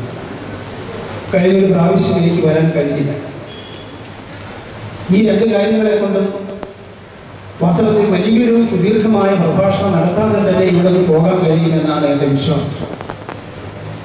എങ്കിലും എനിക്ക് ഏറ്റവും ഞാൻ നേരത്തെ സൂചിപ്പിച്ചതുപോലെ നമ്മുടെ ബഹുമാനപ്പെട്ട ഉദ്ഘാടകൻ ഒരു കാര്യം പറയുകയുണ്ടായി. സാനുമാഷ് രാഷ്ട്രീയത്തിൽ വരുന്നതിനോടുള്ള അദ്ദേഹത്തിന് വന്നതിനോടുള്ള അദ്ദേഹത്തിന് എൻ്റെ ഒരു ആശയപരമായ അല്ലെങ്കിൽ വ്യക്തിപരമായ ഒരു വിയോജിപ്പത് എന്ന് പറയുന്നു. ഞങ്ങളൊക്കെ ഇപ്പോൾ ആഗ്രഹിക്കുന്നത് കേരളത്തിലെ എഴുത്തുകാർ, സാംസ്കാരിക പ്രവർത്തകരും കേരളത്തിൻ്റെ രാഷ്ട്രീയത്തിലേക്ക് വരണം എന്നുള്ളതാണ്. കാരണം അവരില്ലാത്തതിൻ്റെ പേരിൽ എത്രമാത്രം മലീമസമായിരിക്കുന്നു കേരളത്തിൻ്റെ രാഷ്ട്രീയം എന്ന് മിക്കവാറും ആലോചിച്ച് വ്യാകുലപ്പെടുന്ന കൂട്ടത്തിലാണ് ഞാൻ സൂചിപ്പിക്കാനാണ് ഉപയോഗിച്ചത്. ഏതായാലും സാനുമാഷൊക്കെ തെളിയിച്ച പാത എന്തുകൊണ്ടാണ് നമ്മുടെ എഴുത്തുകാർ സ്വീകരിക്കാതെ പോകുന്നത് എന്നുള്ളതാണ് എന്നെ പോലെയുള്ള പുതിയ തലമുറയിൽ അല്ലെങ്കിൽ ഈ കാലഘട്ടത്തിലെ തലമുറയിലെ ആളുകൾക്ക് ആലോചിച്ചു കൊണ്ടിരിക്കുന്ന ഒരു വിഷയം. അത് എൻ്റെ ഞാൻ പരാമർശിച്ചു പോകുന്നു എന്ന് മാത്രമേ ഉള്ളൂ. മാർ ഗ്രിഗോറിയോസ് മെത്രാപ്പോലീത്തയെ സംബന്ധിച്ച് എന്നേക്കാൾ കൂടുതൽ അറിയുകയും അദ്ദേഹത്തെ ആദരിക്കുകയും ചെയ്യുന്നവരാണ് ഇവിടെ മുമ്പിലിരിക്കുന്ന ആളുകൾ. അദ്ദേഹം വിദ്യാഭ്യാസത്തിന് വേണ്ടിയും സമുദായത്തിന് വേണ്ടിയും ചെയ്തിട്ടുള്ള സേവനങ്ങളെ കുറിച്ച് ഇവിടെ സൂചിപ്പിക്കുകയുണ്ടായി. ഒരു ചരിത്രഘട്ടത്തിൽ വലിയ സാമൂഹ്യ മാറ്റത്തിന് വേണ്ടി നേതൃത്വം നൽകിയ ഒരു ചരിത്ര പുരുഷനാണ് പരിമല തിരുമേനി എന്നും നമുക്കൊക്കെ അറിയാവുന്ന ഒരു കാര്യമാണ്. ഞങ്ങളെപ്പോലെയുള്ള ആളുകളെ സംബന്ധിച്ചിടത്തോളം പരിമല തിരുമേനിയെ അറിയുന്നത് അദ്ദേഹം എഴുതിയിട്ടുള്ള യാത്രാവിവരണ ഗ്രന്ഥത്തിലൂടെയാണ്. അത് തന്നെ വ്യക്തമാക്കുന്നത് അദ്ദേഹം സമുദായത്തിന് വേണ്ടിയും ആ കാലഘട്ടത്തിലെ സാമൂഹ്യമായ മാറ്റങ്ങൾക്ക് വേണ്ടിയും പ്രവർത്തിക്കുന്നതോടൊപ്പം തന്നെ മലയാളത്തിന്റെ ഭാഷയിൽ നവീനമായ മാറ്റങ്ങൾ ആഗ്രഹിച്ചുകൊണ്ട് പ്രവർത്തിച്ച ഒരു വലിയ തിരുമേനി സന്യാസി വേണ്ടി കൂടിയായിരുന്നു എന്നാണ് അതൊക്കെ തെളിയിക്കപ്പെടുക. അപ്പൊ അദ്ദേഹത്തെ കുറിച്ച് അനുസ്മരിക്കുക എന്ന് പറയുന്നത് തന്നെ ഞങ്ങളെ സംബന്ധിച്ചിടത്തോളം, എന്നെ സംബന്ധിച്ചിടത്തോളം ഏറ്റവും പ്രധാനപ്പെട്ട ഒരു കാര്യമായിട്ടാണ് ഞാൻ കാണുന്നത്. അദ്ദേഹത്തിന്റെ യാത്രാവിവരണം നിങ്ങൾ ഒന്നല്ല അനവധി പ്രാവശ്യം വായിച്ചിരിക്കുമെന്നാണ് ഞാൻ വിചാരിക്കുന്നത്. ആ യാത്രാവിവരണം അച്ചടിക്കപ്പെട്ട യാത്രാവിവരണമാണോ അല്ലെങ്കിൽ അതിനു മുമ്പ് എഴുതപ്പെട്ട വർത്തമാന പുസ്തകമാണോ ആദ്യത്തെ യാത്രാവിവരണ ഗ്രന്ഥം എന്നുള്ള തർക്കവും മലയാള സാഹിത്യ ചരിത്രത്തിൽ നടന്നിട്ടുണ്ട് എന്ന് നമുക്കറിയാം. എഴുതപ്പെട്ടതാണ് എങ്കിൽ അല്ലെങ്കിൽ വെറുതെ അച്ചടിപക്ഷി പുരളാത്തതാണ് എങ്കിൽ അത് വർത്തമാന പുസ്തകവും. ആദ്യത്തെ അച്ചടിക്കപ്പെട്ട യാത്രാവിവരണ ഗ്രന്ഥം പരിമല തിരുമേനിയുടേതുമാണ് എന്നുള്ള രീതിയിലാണ് ആ ചർച്ചകളെല്ലാം നടന്നു പോയിട്ടുള്ളത്. ഏതായാലും ആ യാത്രാവിവരണ ഗ്രന്ഥത്തിലൂടെ 1-2 വട്ടം എങ്കിലും സഞ്ചരിക്കാൻ കഴിഞ്ഞിട്ടുള്ള ഒരു സാംസ്കാരിക പ്രവർത്തകനാണ് ഞാനത് കണ്ട അനവധി സവിശേഷതകളുണ്ട്. ആ സവിശേഷതകളെ പറ്റി എനിക്ക് വേണമെങ്കിൽ ഒരു വലിയ പ്രബന്ധം തയ്യാറാക്കണമെന്നുള്ള മനസ്സിലോടുകൂടിയിട്ടാണ് ഞാനവിടെ നിൽക്കുന്നത്. എങ്കിലും ഞാനത് വായിച്ച് ഒരു ഘട്ടം, അതിന് മുമ്പ് ഒരു ഘട്ടം വായിച്ചു കഴിഞ്ഞപ്പോൾ അത് കൊള്ളാവുന്ന യാത്രാവിവരണമാണ് എന്ന് എനിക്ക് തോന്നുകയും പിന്നീട് കുറച്ച് നാളുകൾക്ക് ശേഷം വീണ്ടും ആ യാത്രാവിവരണ ഗ്രന്ഥം എടുത്ത് വായിക്കാൻ ആലോചിച്ചപ്പോൾ അത് എങ്ങനെയോ എന്നെ അത് സ്വാധീനിക്കുന്നു എന്നൊരു തോന്നലും എനിക്കതുണ്ടായി. ഞാനത് വീണ്ടും വായിച്ചു തീർത്തു. ഞാനതപ്പോൾ ആലോചിച്ചത് നമ്മൾ ക്ലാസിക്കൽ വായിക്കാറുണ്ടല്ലോ എന്നതിനെ കുറിച്ചാണ്. ഇറ്റാലോ കാൽവിനോ പണ്ടൊരു ലേഖനത്തിൽ പറഞ്ഞിട്ടുണ്ട്, നിങ്ങൾ എന്തുകൊണ്ട് നമ്മൾ ക്ലാസിക്കൽ വായിക്കുന്നു എന്നതിനെ കുറിച്ച് അദ്ദേഹം എഴുതിയിട്ടുണ്ട്. ക്ലാസിക്കൽ ഇപ്പൊ ഭാരതത്തിലാണെങ്കിൽ രാമായണം, മഹാഭാരതം പോലെയുള്ള കൃതികളും പാശ്ചാത്യമായ ക്ലാസിക്കലും ഒക്കെ വായിക്കുന്ന ആളുകളാണ് നമ്മൾ. മനുഷ്യന്റെ ഒരു പ്രത്യേകതയുണ്ടെന്ന് എനിക്ക് തോന്നുന്നു. നമ്മളത് ക്ലാസിക്കൽ വായിക്കുന്നവരാണ് എന്ന് മറ്റുള്ളവരെ ബോധ്യപ്പെടുത്താനുള്ള ഒരു ഹിപ്പോക്രസി നമുക്കൊക്കെ ഉണ്ട്. നമ്മൾ ആരോടെങ്കിലും നിങ്ങളത് വായിച്ചിട്ടുണ്ടോ എന്ന് ചോദിച്ചാൽ ഞാനത് വായിച്ചിട്ടില്ല എന്ന് പറയാനുള്ള ഒരു മാനസികമായ വിഷമം നമ്മളിൽ ഉള്ളതുകൊണ്ട് നമ്മളെല്ലാവരും ഏതാണ്ടൊക്കെ ക്ലാസിക്കുകളൊന്ന് പൂർണ്ണമായിട്ടില്ലെങ്കിലും ഭാഗികമായെങ്കിലും വായിച്ചു നോക്കാൻ ശ്രമിച്ചിട്ടുള്ള ആളുകളാണ്, അല്ലെങ്കിൽ ശ്രമിക്കുന്നവരാണ്. അപ്പൊ എന്തുകൊണ്ടാണ് നമ്മൾ ക്ലാസിക്കുകൾ വായിക്കുന്നത്? ആ ക്ലാസിക്കുകളിലെ ഭാവനയിലൂടെയും അതിൽ ആവിഷ്കരിക്കപ്പെടുന്ന ജീവിതത്തിലൂടെയും നമുക്ക് വ്യത്യസ്തമായ ഒരു ലോകത്തിലേക്ക് സഞ്ചരിക്കാൻ കഴിയുന്നു എന്നുള്ളതാണ് ക്ലാസിക്കുകൾ പലപ്പോഴും വായിക്കാൻ നമ്മളെ പ്രേരിപ്പിക്കുന്ന ഒരു ഘടകം. അങ്ങനെ ഒരു കൃതി അത് നമുക്കൊന്നും അറിയാത്ത മേഖലകളിലൂടെയാണ് ആ കൃതി പോകുന്നതെങ്കിലും അത് എഴുതിയ എഴുത്തുകാരൻ പോലും നമുക്ക് അപരിചിതനാണ് എങ്കിലും, നമുക്ക് നേരിൽ കാണാത്തവരാണ് എങ്കിലും ആ കൃതികളെ ആവർത്തിച്ചുള്ള വായനകൾ നമുക്കിടയിൽ ഒരു വ്യക്തിബന്ധത്തിന്റെ നൂലിഴ സൃഷ്ടിക്കുന്നു അതുകൊണ്ട് ക്ലാസിക് നോവൽ വായിക്കുന്നത് പോലെ ഒരു യാത്രാവിവരണം വായിക്കാൻ പറ്റുമോ എന്നാണ് ഞാൻ ചോദിച്ചത്. തീർച്ചയായും ക്ലാസിക്കുകൾ എങ്ങനെയാണോ നാം സ്വീകരിക്കുകയും എങ്ങനെയാണോ നാം പാരായണം ചെയ്യുകയും ചെയ്യുന്നത് അതുപോലെ ഈ കൃതി എന്ന് ഞാൻ വിചാരിക്കുന്നു. അതാണ് അതിൻ്റെ ഏറ്റവും വലിയ പ്രത്യേകതയായിട്ട് എനിക്ക് കാണാൻ കഴിയുന്നത്. ഈ യാത്ര എന്ന് പറയുന്നത് എന്നെ സംബന്ധിച്ചിടത്തോളം ഒരു മെറ്റഫറാണ്, ഒരു രൂപമാണ്. കാലവും ചരിത്രവും അനുഭവങ്ങളും എല്ലാം ഇടകലർന്നുകൊണ്ട് ഉണ്ടാകുന്ന ഒരു രൂപം പോലെയാണ്. ആ യാത്ര നമ്മുടെ മനസ്സിലെല്ലാം ഉണ്ട്. നമ്മൾ ആനന്ദിക്കാൻ ചിലപ്പോൾ യാത്ര തിരഞ്ഞെടുക്കാറുണ്ട്. സാധാരണ മനുഷ്യൻ ആഹ്ലാദിക്കാൻ വേണ്ടിയിട്ടാണ് യാത്ര പരിപാടികൾ ആവിഷ്കരിക്കുന്നത്. അപ്പോൾ അതിൽ നിന്ന് കിട്ടുന്ന ഒരു ആനന്ദം എന്ന് പറയുന്നത് അത് നമ്മുടെ ജീവിതത്തെയും നമ്മുടെ മാനസികമായ വ്യാവഹാരികതയെയും എല്ലാം സന്തോഷിപ്പിക്കുന്നു, അത് ആനന്ദിപ്പിക്കുന്നു. അതുകൊണ്ട് പരിമല തിരുമേനി എന്റെ പുസ്തകത്തിൽ പറയുന്നത് ഞാൻ പരദേശത്തേക്കാണ് പോകുന്നത് എന്നാണ്. തികച്ചും മലയാളിയായി നിന്നുകൊണ്ട് താൻ ഈ നാട്ടിലെ ഒരു പൗരനാണ്, ഈ മലയാളത്തിന്റെ എല്ലാം ഉൾക്കൊണ്ടവനാണ്, അതുകൊണ്ട് ഞാൻ പരദേശത്തേക്ക് പോകുന്നു എന്നൊരു പ്രയോഗം അദ്ദേഹത്തിന്റെ കൃതികൾ എവിടെയോ നമുക്ക് കാണാൻ കഴിയും. അതുകൊണ്ട് ഞാൻ ആലോചിച്ചു പോയത് ഭാരതീയമായ സിദ്ധാന്തത്തെക്കുറിച്ചാണ്. പ്രപഞ്ചവുമായി ബന്ധപ്പെട്ടൊരു സിദ്ധാന്തമാണ്. ആ സിദ്ധാന്തം പറയുന്നത് പ്രപഞ്ചത്തിലെ എല്ലാ ജീവജാലങ്ങളും എല്ലാ വസ്തുക്കളും ഒരു ലക്ഷ്യത്തിലേക്ക് വേണ്ടി യാത്ര ചെയ്തുകൊണ്ടിരിക്കുകയാണ്. ആ യാത്ര ചെയ്യുന്നത് ഒരുപക്ഷെ അനന്തതയിലേക്കാകാം, അല്ലെങ്കിൽ ഈ പ്രപഞ്ചത്തിന്റെ ഏതെങ്കിലും സൂക്ഷ്മമായ അല്ലെങ്കിൽ നാം വിചാരിക്കുന്ന ഏറ്റവും വലിയ മനുഷ്യ സാഹോദര്യത്തിന്റെയോ മനുഷ്യ മനസ്സിന്റെയോ ഏറ്റവും വലിയൊരു ഭാവമായിട്ടുള്ള പ്രണയത്തിന്റെ പ്രേമത്തിലേക്കായിരിക്കാം, അല്ലെങ്കിൽ ഈശ്വരമായ ചൈതന്യത്തിലേക്കായിരിക്കാം ആ യാത്ര. അതുകൊണ്ട് പ്രപഞ്ചത്തിലെ എല്ലാ സർവ്വ ജീവജാലങ്ങളും പ്രപഞ്ചത്തിലുള്ളതെല്ലാം ഒരു യാത്രയാണ്, അത് സഞ്ചരിച്ചു കൊണ്ടിരിക്കുന്നു. ആ സഞ്ചാരം ഈ അനന്തതയിലേക്കാണ്, ഒരുപക്ഷെ ഈ ചൈതന്യത്തിലാക്കാക്കിക്കൊണ്ടുള്ളതാണ് എന്ന് പറയുന്നൊരു സിദ്ധാന്തമുണ്ട്. ആ വീക്ഷണത്തിൽ നിന്നുകൊണ്ട് ഞാൻ നേരത്തെ പറഞ്ഞ യാത്രയെ നമ്മൾ പരിശോധിക്കാൻ ശ്രമിക്കുമ്പോൾ നമുക്ക് കുറിച്ച് ചില കാര്യങ്ങൾ നമുക്ക് മനസ്സിലാക്കേണ്ടി വരും, നമുക്ക് അതിനെക്കുറിച്ച് നമുക്ക് സംസാരിക്കേണ്ടി വരും എന്ന് എല്ലാവരും ഒരു സഞ്ചാരപഥത്തിലാണ് എന്ന് നമുക്ക് മനസ്സിലാക്കി. നമ്മളെല്ലാവരും ജീവിതം എന്ന് പറയുന്ന ഒരു യാത്രയാണ്. ഈ യാത്രയെ കുറിച്ചല്ല നമ്മൾ എഴുതിക്കൊണ്ടിരിക്കുന്നത്. അപ്പൊ അങ്ങനെ ഞാനും നിങ്ങളുമെല്ലാം ഏതോ സൂക്ഷ്മമായ വിശ്വചൈതന്യത്തിലേക്ക് അല്ലെങ്കിൽ പ്രപഞ്ചത്തിന്റെ ഒരു അനന്തതയിലേക്ക് ഈ യാത്ര ചെയ്തുകൊണ്ടിരിക്കുകയാണ് എന്ന് ഈ പ്രപഞ്ച സിദ്ധാന്തം അല്ലെങ്കിൽ ഈ ഭാരതീയമായ ഈ അഖണ്ഡമായ സിദ്ധാന്തം നമ്മളെ ഓർമ്മപ്പെടുത്തിക്കൊണ്ടിരിക്കുന്നു. എന്നിട്ട് നിങ്ങൾ പരിതാപത്തിന്റെ ഈ ഒരു പുസ്തകം വായിച്ചു, അദ്ദേഹം ഒറ്റയ്ക്കാണ് യാത്ര ചെയ്യുന്നത്? അല്ല, പരിതാപത്തിന് യാത്ര ചെയ്യുമ്പോൾ അദ്ദേഹത്തിന്റെ ഒപ്പം ഞാനും ഉണ്ട് എന്നാണ് എനിക്ക് വായിച്ചു തോന്നിയത്. ആ കാലഘട്ടത്തിൽ അദ്ദേഹത്തിന്റെ കൂടെ ആരെല്ലാം ഉണ്ടായിരുന്നു? അദ്ദേഹം കൊച്ചിയിൽ നിന്ന് അദ്ദേഹം ബോംബെയിൽ എത്തുന്നു. ബോംബെയിൽ കപ്പൽമാർഗം അദ്ദേഹം ഉദ്ദേശിക്കുന്ന ക്രിസ്തുവിന്റെ ജെറുസലേമിലേക്ക് അദ്ദേഹം എത്തിച്ചില്ല. അദ്ദേഹം പ്രാർത്ഥനാപൂർവം അറിയുമെന്ന് പ്രതീക്ഷിച്ചു. ഞാൻ ആലോചിച്ചത് ഈ യാത്രയിൽ എങ്ങനെയാണ്, ഈ യാത്രാ വിവരണത്തെ എങ്ങനെയാണ് നമുക്ക് നിർമ്മിച്ചിരിക്കേണ്ടത്? അദ്ദേഹം അതിൽ പറയുന്നു, ഞാൻ ഇത് വായിച്ചു കഴിഞ്ഞപ്പോൾ ഞാൻ ഈ ഭാരതീയ സിദ്ധാന്തം ഓർത്തുവെന്ന് മാത്രമല്ല, രണ്ടാമത് ഞാൻ ഓർത്തത് പണ്ടേക്കോ വായിച്ചു പോയ ഹുയാൻസാങ്ങിന്റെ യാത്രാ വിവരണമാണ് ഞാൻ ഓർത്തുപോയത്. ചൈനയിലെ ബുദ്ധ ശിഷ്യനായിരുന്ന ബുദ്ധ പ്രചാരകനായിരുന്ന ഹുയാൻസാങ് ഭാരതത്തിലേക്ക് നടത്തിയ ഒരു യാത്രാ വിവരണമുണ്ട്. അദ്ദേഹം പറയുന്ന ഒരു കാര്യമുണ്ട്, എനിക്ക് ബുദ്ധനെ കുറിച്ചറിയാം, ബുദ്ധന്റെ ധർമ്മങ്ങളെ കുറിച്ചറിയാം, പക്ഷേ ഞാൻ ഭാരതത്തിലേക്ക് പോകുന്നത് ആ ബുദ്ധൻ ജനിച്ച കപിലവസ്തു എങ്ങനെയുണ്ട് എന്നറിയാൻ പരിവർത്തനയിൽ പോയിരുന്നില്ലോ. അതേപോലെയാണ് ഈ ഹുയാൻസാങ് ചൈനയിലെ ഈ ബുദ്ധ പ്രചാരകൻ ഇന്ത്യയിലേക്ക് വന്നത്. അദ്ദേഹം ഇന്ത്യയിലേക്ക് വരുമ്പോൾ അനേകം മാർഗ തടസ്സങ്ങളുണ്ട്. യാത്ര സാഹസികമാണെന്ന് നമുക്കറിയാം. യാത്ര എന്ന് പറയുന്നത് സാഹസികതയാണ്.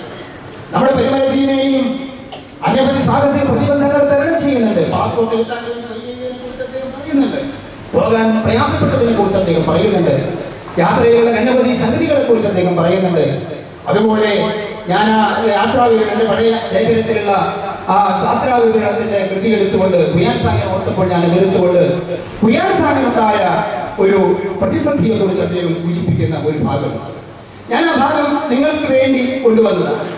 അപ്പൊ അദ്ദേഹം ശ്രീബുദ്ധന്റെ ജന്മദേശമായ ഭാരതം സന്ദർശിക്കാൻ പോവുകയാണ്. പരിമല തിരുമേനി ഈ യേശുവിന്റെ പ്രദേശത്തേക്ക് പോയതുപോലെ ബുദ്ധധർമ്മം ശ്രദ്ധിക്കുക എന്നതാണ് ലക്ഷ്യം.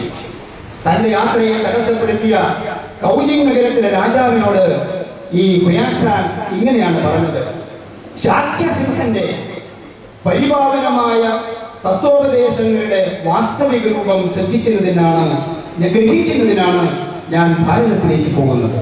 ഇത്ര ഭംഗിയായിട്ട് അദ്ദേഹം പറയുന്നു. ഇവിടെ പ്രസിദ്ധരായ വിദ്വാൻമാരിൽ നിന്ന് ഇതുവരെ അജ്ഞാതവും അശ്രദ്ധവുമായ യഥാർത്ഥ തത്വങ്ങൾ ഗ്രഹിക്കുക സാധ്യമാണെങ്കിലും ദുഃഖഭൂയിഷ്ടമായ ഈ യാത്രയിലൂടെയാണ് ഞാൻ കൃതാർത്ഥനാകുന്നത്. വേദത്തിൽ നിന്ന് താൻ എല്ലാം മനസ്സിലാക്കാം. യാത്രാ വിവരണം പരിമല തിരുമേനി യാത്രാവിനെ ആരംഭിക്കുന്ന അങ്ങനെയാണ്. വേദത്തിൽ ഞാൻ പലതും അറിഞ്ഞിരിക്കുന്നു, പക്ഷേ അവിടെ ചെന്ന് ആ വാസ്തവികത എങ്ങനെയുണ്ട് എന്ന് തിരിച്ചറിയുക, അതാണ് എൻ്റെ യാത്രയുടെ ഉദ്ദേശം. അങ്ങനെ അദ്ദേഹം പോവുകയാണ്. കപിലവസ്തുവിലെ അമോഘമായ ധർമ്മമേഘത്തിൽ നിന്ന് സംഭവിച്ച നിർവാണ സൃഷ്ടികളെ മർമ്മം ആരായുന്നതിനാണ് പർവ്വത മരുസ്ഥലികൾ തരണം ചെയ്ത് നിരവധി കായക്ലേശങ്ങൾ സഹിച്ചുകൊണ്ട് ഞാൻ മധ്യമാർഗം ഇവിടെ എത്തിയത് എന്ന് രാജാവിനോട് ഈ ഹുയാൻസിംഗ് പറയും. അതിലെ വാക്യമാണ് ഞാൻ ശ്രദ്ധിച്ചത്. അമോഘമായ ധർമ്മമേഘത്തിൽ നിന്ന് സംഭവിച്ച നിർവാണ സൃഷ്ടികളുടെ മർമ്മം. പരിമല തിരുമേനിയുടെ ഈ യാത്രാ വിവരണത്തിന്റെ മർമ്മം അതാണ്. അമോഘമായ ധർമ്മമേഘത്തിന്റെ മർമ്മം. അങ്ങനെ ആ ധർമ്മമേഘം എന്താണ്? തന്റെ ധാർമ്മികത എന്താണ്? തന്റെ ജീവിത ലക്ഷ്യം എന്താണ്? തന്റെ സാമൂഹ്യമായ ഇടപാടുകളുടെ ലക്ഷ്യം എന്താണ്? അതിന് താൻ എന്തിനാണ് പ്രവർത്തിക്കുന്നത് എന്നുള്ള അടിസ്ഥാനപരമായ ചില വിശ്വാസങ്ങളും ആ വിശ്വാസങ്ങളുമായിട്ടാണ് അദ്ദേഹം മുന്നോട്ട് പോകുന്നത്. ഇതൊരു തീർത്ഥാടനമാണ് എന്ന് നമുക്ക് മനസ്സിലാക്കുന്നത്. ഈ തീർത്ഥാടനം അദ്ദേഹം ഭാരതീയ ചിന്ത വെച്ചുവാണെങ്കിൽ ഇത്തരം തീർത്ഥാടനങ്ങൾ അവതാരങ്ങളെ അന്വേഷിച്ചുകൊണ്ടുള്ള തീർത്ഥാടനങ്ങളാണ് എന്ന് ഭാരതീയ സന്യാസിമാർ പറയും. പക്ഷേ പരിമല തിരുമേനിയുടെ തീർത്ഥാടനം വെച്ചുകൊണ്ട് ഞാൻ പറയും, ഇതൊരു അവതാരത്തെ അന്വേഷിച്ചു പോവുകയല്ല, ഇതൊരു അവതാരമായ ദേശത്തെ അന്വേഷിച്ചു പോവുകയാണ്. ഇത് രണ്ടും വ്യത്യസ്തമല്ല. ഒരു അവതാര ദേശം എൻ്റെ മുമ്പിലുണ്ട്.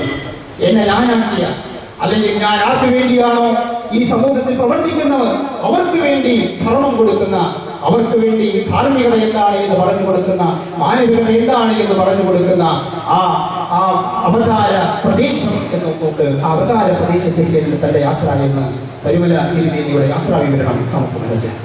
പക്ഷേ ആ തീർത്ഥാടനത്തെ ഞാൻ രണ്ടാമത് വായിച്ചപ്പോൾ എനിക്ക് കാണാൻ കഴിഞ്ഞത് അത് വെറും തീർത്ഥാടനമല്ല, പരിമല തിരുമേനിയുടെ സമർപ്പണം കൂടിയാണ് അതെന്നാണ്. ഈ തീർത്ഥാടനവും സമർപ്പണവും എന്ന് പറയുന്നതാണ് വാസ്തവത്തിൽ ഒരു ആത്മീയ ചൈതന്യത്തിന്റെ ഒരു തുല്യത എന്ന് ഞാൻ വിചാരിക്കുന്നു. തീർത്ഥാടനവുമുണ്ട്, നമ്മുടെ സ്വയം സമർപ്പിക്കലുമുണ്ട്. അങ്ങനെ അദ്ദേഹം അങ്ങോട്ട് പോകുന്നു. ആ ഞാൻ അതിന്റെ ആന്തരിക ഭാവം മാത്രമേ ഞാൻ നിങ്ങളോട് പറയുന്നുള്ളൂ. ഇങ്ങനെയുള്ള ഈ യാത്രാ വിവരണം ക്ലാസ്സിൽ ഞാനിതിനെ വാങ്ങിക്കുന്ന ഒരു ക്ലാസ്. ഇതിന്റെ ഭാഷയെ കുറിച്ച് എനിക്ക് അനവധി കാര്യങ്ങൾ പറയാനുണ്ട്. നമുക്ക് ചരിത്രം അറിയാം. ചരിത്രത്തിൽ എത്രയോ ഭാഷ, പോർച്ചുഗീസുകാരും എല്ലാം വന്നപ്പോൾ ഉണ്ടായിരുന്ന ഒരു ഭാഷയുടെ വ്യതിയാനങ്ങൾ നമുക്കറിയാം. ഇതിന് സംസ്കൃതമുണ്ട് ദൈവത്തിന്റെ കൃതികൾ. അതുപോലെ തന്നെ പഴയ പോർച്ചുഗീസ് ഭാഷ ഉപയോഗിക്കുന്നുണ്ട്, പല ഭാഷകളും ഉപയോഗിക്കുന്നുണ്ട്. പക്ഷേ അദ്ദേഹം പോകാൻ ഇഷ്ടപ്പെടാത്തവരുമുണ്ട് ആ ഭാഷയിൽ. മലയാളത്തിന്റെ നാട്ടുതനിമ, ആ നാട്ടുതനിമ മലയാളത്തോടുള്ള ഒരു സ്നേഹം, ആ സ്നേഹം ഉള്ളിൽ വെച്ചുകൊണ്ടാണ് അദ്ദേഹത്തിന്റെ യാത്രാ വിവരണം എഴുതിയത്. അതുകൊണ്ടാണ് അദ്ദേഹം തിരിച്ചു പോരുമ്പോൾ യാത്രാ വിവരണത്തിൽ പറയുന്നത്, ഞാൻ മലയാളത്തിലേക്ക് തിരിച്ചു പോകുന്നു. ഭാഷയാണ് ആ സ്നേഹം. കേരളത്തിലേക്ക് തിരിച്ചു പോകുന്നു എന്നല്ല. അന്ന് കേരളം കാലഘട്ടത്തിന്റെ സാമൂഹ്യ സംവിധാനത്തെ കുറിച്ച് നമുക്ക് പറയാൻ കഴിയില്ല. പക്ഷെ ഭാഷയുണ്ട്, മലയാള ഭാഷയുണ്ട്.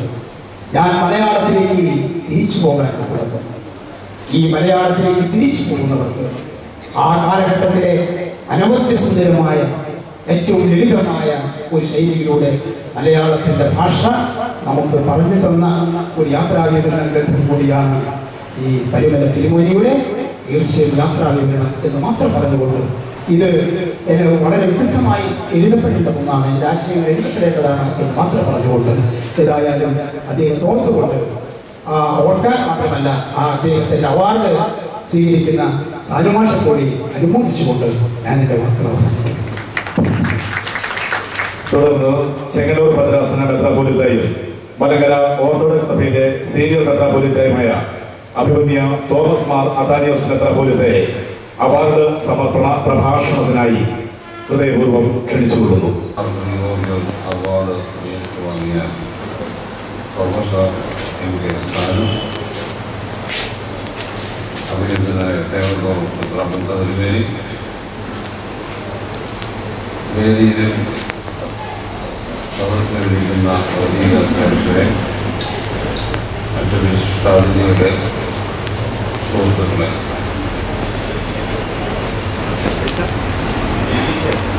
ഈ വേദിയിൽ എത്തി പരിമളത്തിനുവേണ്ടി നാമത്തിൽ സ്ഥാപിച്ചിരിക്കുന്ന അവാർഡ് കേരളം മുഴുവൻ അറിയപ്പെടുന്ന, ലോകം മുഴുവൻ അറിയപ്പെടുന്ന സന്തോഷിക്കുന്നു. ഏതാനും വർഷങ്ങൾക്ക് മുമ്പ് മലയാള കേരളത്തിലെ സാംസ്കാരിക പരിഷ്കാരത്തിന് നേതൃത്വം നൽകിയിട്ടുള്ള നേതാക്കന്മാരെ പഠനം നിർവഹിച്ച് 100 പേരെ തെരഞ്ഞെടുത്ത് ഒരാളായിരുന്നു പരിശുദ്ധനായി തെരഞ്ഞെടുപ്പിക്കുക. അദ്ദേഹം ഒരു സാമൂഹ്യ പരിഷ്കർത്താവ് കൂടിയായിരുന്നു. സഭയെ അദ്ദേഹത്തെ ഒരു പരിശുദ്ധനായി കാണുന്നുവെങ്കിൽ കേരളത്തിൻ്റെ വികസനത്തിന്, സാമൂഹിക പരിഷ്കാരത്തിന് അദ്ദേഹത്തിൻ്റെതായ സംഭാവന നൽകിയിട്ടുള്ളതാണ് പറയുന്നത് എനിക്ക് സന്തോഷം മാത്രമേ. അദ്ദേഹം ജീവിച്ചിരുന്ന കാലത്ത് കേരളത്തിൻ്റെ സാമൂഹിക വ്യവസ്ഥയ്ക്കറിയാൻ തീണ്ടിലും തൊടിയിലും ഉണ്ടായിരുന്ന കാലയളവിൽ എല്ലാ കുഞ്ഞുങ്ങൾക്കും വിദ്യാഭ്യാസം നൽകുന്നതിനായി അദ്ദേഹം പല സംഘങ്ങൾ സ്ഥാപിച്ചു. കോർപ്പറേറ്റ് മാനേജറായി ഞാൻ 10-12 വർഷം പ്രവർത്തിച്ചുകൊണ്ട് എല്ലാ സ്കൂളുകളിലെയും ചരിത്രം നമുക്ക് പഠിക്കാനായിട്ട് സാധിച്ചു. തിരുവല്ലായിലെ ഇന്ത്യൻ സ്കൂള്, തുമ്പോണുള്ള സ്കൂള്, പഴഞ്ഞിയിലെ സ്കൂള് എന്ന് തുടങ്ങി അനേകം സ്കൂളുകൾ അദ്ദേഹം സ്ഥാപിച്ചതിൻ്റെ പ്രധാന ഉദ്ദേശം എന്ന് പറയുന്നത് എല്ലാവർക്കും നല്ല വിദ്യാഭ്യാസം നൽകുക എന്നുള്ളതാണ്.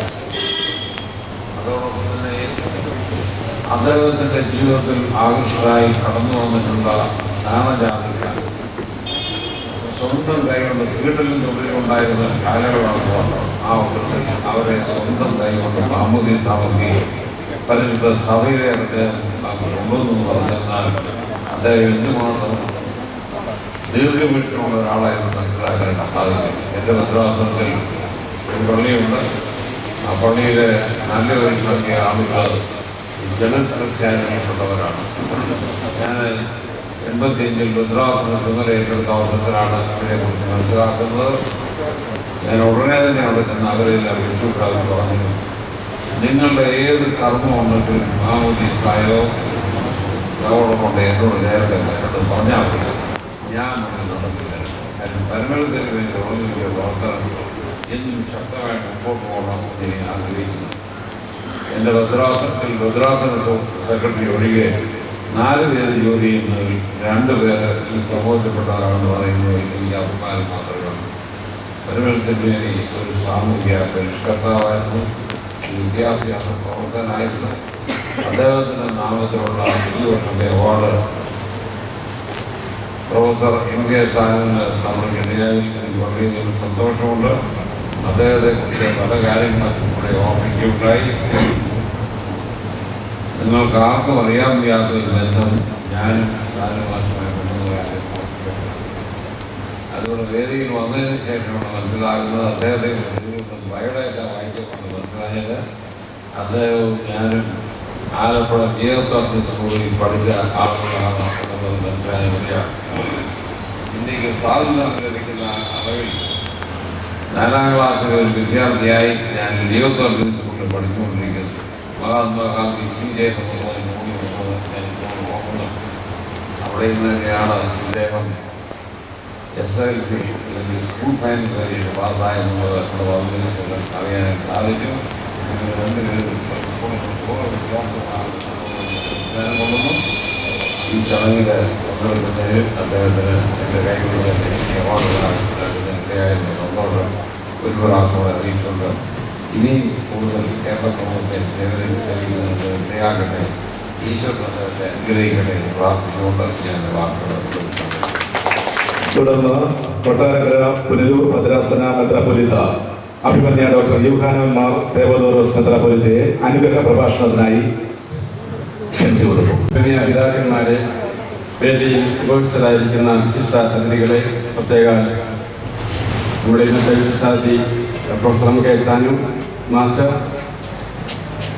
ശ്രേഷ്ഠരായ വൈദികരെ, ഈ യോഗത്തിൽ സംബന്ധിക്കുന്ന ഇനി ഒരു വലിയ പ്രസംഗത്തിൻ്റെ പ്രസക്തിയില്ല. 2-3 മിനിറ്റ് കൊണ്ട് എൻ്റെ വാക്ക് ശ്രമിക്കുന്നു. ആധുനിക ഭാരതത്തിൻ്റെ ഏറ്റവും ഗോൽമാൽ അഗ്രഹീനായിരുന്ന സ്വാമി വിവേകാനന്ദൻ ഞങ്ങൾ പറഞ്ഞു, മനുഷ്യധർമ്മം എന്ന് പറയുന്നത് എന്താണ്? മനുഷ്യധർമ്മം എന്ന് പറയുന്നത് ഒരുവനിലുള്ള ദൈവികതയെ ആവിഷ്കരിക്കുക എന്നുള്ളതാണ് മനുഷ്യധർമ്മം.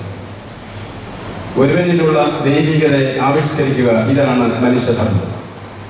പരിശുദ്ധ പരമത്തിനുമേയുടെ ജീവിതം അവലോകനം ചെയ്യുമ്പോൾ ഈ വലിയ വസ്തുത മനസ്സിലാക്കാൻ സാധിക്കും. താൻ പത്രോസ്ലീഹായുടെ 1-ാം ലേഖനം 3-ാം അധ്യായം 14-ാം വാക്യത്തിൽ പറയുന്നത് പോലെ, ക്രിസ്തുവിനെ നിങ്ങളുടെ ഹൃദയങ്ങളിൽ കർത്താവായി വിശുദ്ധീകരിക്കുക എന്നുള്ള ആപ്തവാക്യത്തെ സ്വജീവിതത്തിൽ അന്വർത്ഥമാക്കി ഹൃദയത്തിൽ ക്രിസ്തുവിനെ വളർത്തി ക്രിസ്തുവിനെ ആവിഷ്കരിച്ച വ്യക്തിയായിരുന്നു പരിശുദ്ധ പരമത്തിൻ്റെ. സ്നേഹനിർവിശേഷമായ ഒരു ജീവിതം കൊണ്ട്, ത്യാഗപൂർവമായ ജീവിതം കൊണ്ട്, മറ്റുള്ളവർക്ക് ദർശനങ്ങൾ നൽകാൻ തക്കണം സാധിക്കുന്ന നല്ല പാഠങ്ങൾ അവതരിപ്പിച്ചുകൊണ്ട് ഈ ലോകത്ത് ജീവിച്ച ആ മഹാനുഭാവനെ അനുസ്മരിക്കുന്ന ഈ സന്ദർഭത്തിൽ പ്രൊഫസർ എം കെ സാനുവിനെ പോലെയുള്ള പ്രഗത്ഭനായ കേരളീയനെ ആദരിക്കുന്ന ഈ സന്ദർഭം ഏറ്റവും അതിശ്രേഷ്ഠമായ സന്ദർഭമാണ്. അദ്ദേഹത്തിന്റെ മൂല്യങ്ങളിലൂടെ തന്റെ ആത്മാവിഷ്കാരത്തെ എക്കാലവും ഈ കേരള ജനതയ്ക്ക് സാഹിത്യ രംഗത്ത് പ്രവർത്തിക്കുന്നവർക്ക് മാത്രമല്ല, വിദ്യാർത്ഥി ലോകമൂട്ട് മുകളിലോട്ടുള്ള എല്ലാവർക്കും അനുഭവിക്കുമാക്കി തീർക്കാൻ സാധിച്ച ഒരു വലിയ മനുഷ്യന്റെ, വലിയൊരു വ്യക്തിത്വത്തിന്റെ സാന്നിധ്യത്തിലാണ് നമ്മളിവിടെ ഇരിക്കുന്നത്. അദ്ദേഹത്തിന്റെ ജീവിതം തുടർന്നും ആത്മാവിഷ്കാരത്തിന്റെ നല്ല നല്ല സ്പന്ദനങ്ങൾ ഈ സമൂഹത്തിന് കൊടുക്കുവാൻ സാധിക്കാമാകട്ടെ എന്ന് പ്രാർത്ഥിക്കുന്നു. വന്നിരിക്കുന്ന എല്ലാവരെയും അനുഗ്രഹിക്കട്ടെ എന്ന് പ്രാർത്ഥിക്കുന്നു. തുടർന്നുള്ള നമ്മുടെ എല്ലാ പ്രവർത്തനങ്ങളും ദൈവത്തിന്റെ നടത്തിക്കൊണ്ടാകട്ടെ എന്ന് പ്രാർത്ഥിക്കുന്നു. ദൈവം എല്ലാവരും അനുഗ്രഹിക്കട്ടെ എന്ന് പ്രാർത്ഥിക്കുന്നു. അവാർഡ് വിലയിരുത്തിക്കൊണ്ട് പ്രൊഫസർ എം തോമസ് മാത്യു സാറിനെ ആദരിക്കുന്നു.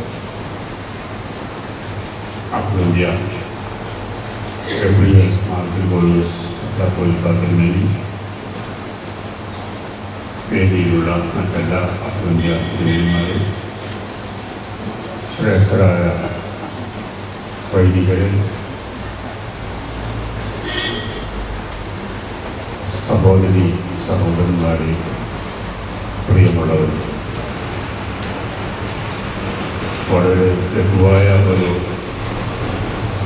കർമ്മം നിർവഹിക്കാനാണ് ഞാൻ നിങ്ങളുടെ മുമ്പിൽ നിൽക്കുന്നത്. മാർ ഗ്രിഗോറിയോസ് തിരുമേനിയുടെ പേരിലുള്ള ഈ വിശിഷ്ടമായ പുരസ്കാരം ആർക്ക് നൽകണം എന്നുള്ള ആലോചനയിൽ പങ്കെടുക്കാൻ ക്ഷണിക്കപ്പെട്ട ഒരാൾ എന്ന നിലയ്ക്കാണ് ഞാൻ നിങ്ങളുടെ മുമ്പിൽ നിൽക്കുന്നത്. ആ കമ്മിറ്റിയിൽ ഉണ്ടായിരുന്ന ആർക്കും യാതൊരു സംശയവും ഉണ്ടായിരുന്നില്ല അത് സ്ഥാനമാസ്റ്റർക്കാണ് കൊടുക്കേണ്ടത്. എന്തുകൊണ്ടാണ് സ്ഥാനമാസ്റ്റർക്ക്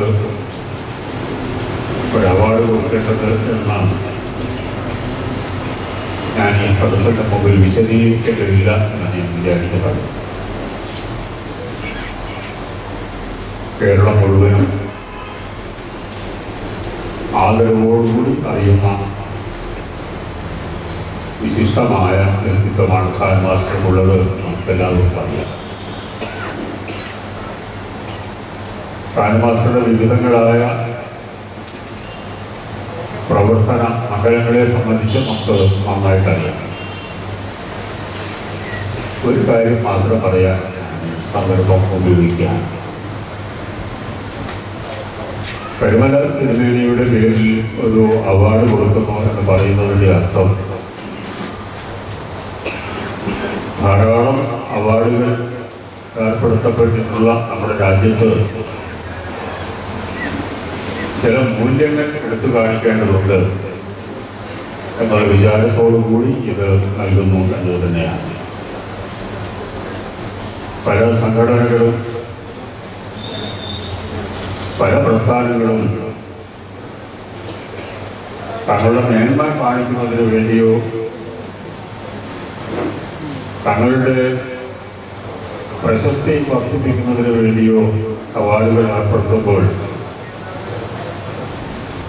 അങ്ങനെയല്ല വേണ്ടത്.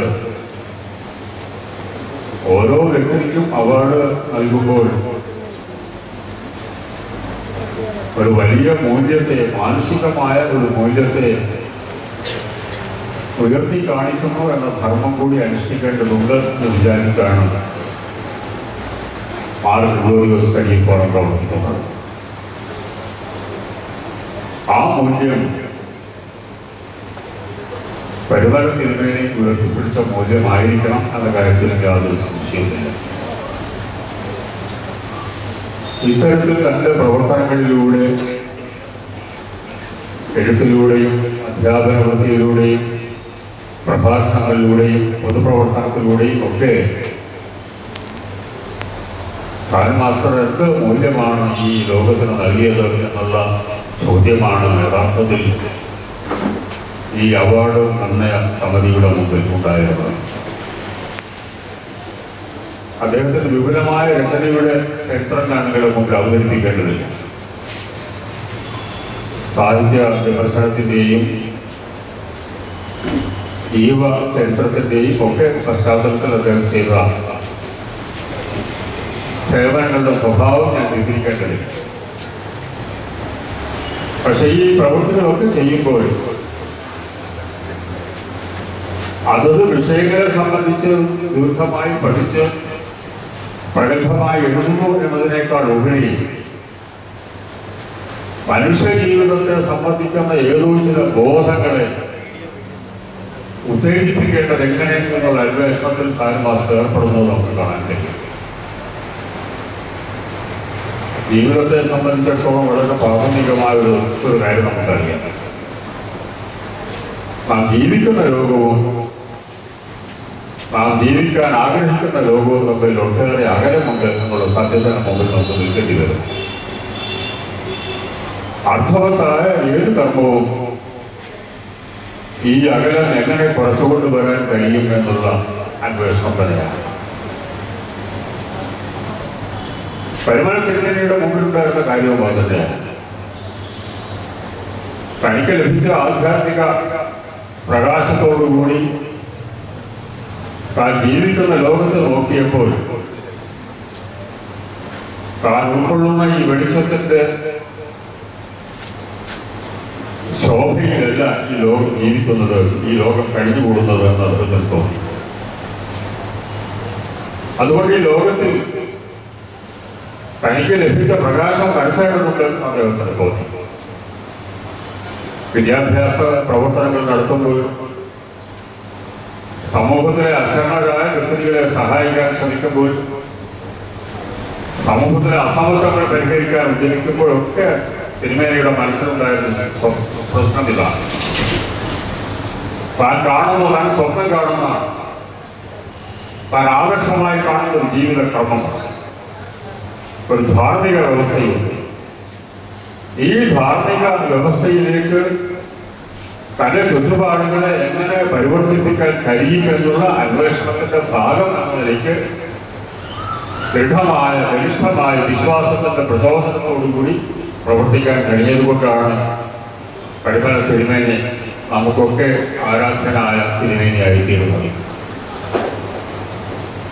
ഈ തരത്തിൽ ഈ ലോകത്തെ നോക്കുകയും ലോകത്തെ വിലയിരുത്തുകയും ഈ ലോകത്തിൽ പുലരേണ്ട ജീവിത മൂല്യങ്ങളെ സംബന്ധിച്ചൊരു ദർശനം ഉണ്ടാവുകയും ചെയ്തതിന്റെ ഫലമായിട്ട് തന്നെയാണ് സാഹിത്യ വിമർശന രംഗത്തിൽ വ്യാപരിക്കാനാണെങ്കിലും വലിയ വ്യക്തികളുടെ ജീവിതം എന്തായിരുന്നു എന്ന് അന്വേഷിക്കാൻ കഴിയുമ്പോഴൊക്കെ സാൻ മാസ്റ്റർ ശ്രമിച്ചെന്ന് നമുക്കറിയാം.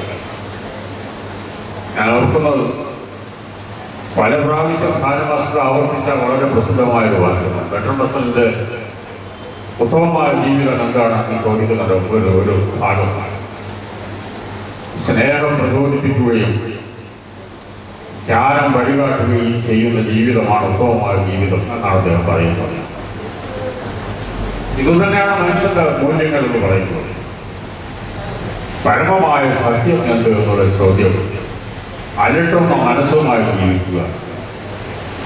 നമ്മുടെ മുമ്പിൽ വിടർന്നാടുന്ന ഈ മഹാപ്രപഞ്ചത്തിലെ എല്ലാ വസ്തുക്കളും എങ്ങനെയാണ് പരിഹരിക്കാൻ കഴിയുക എന്ന അസ്വാസ്ഥ്യവുമായി ജീവിക്കാൻ കഴിയുക.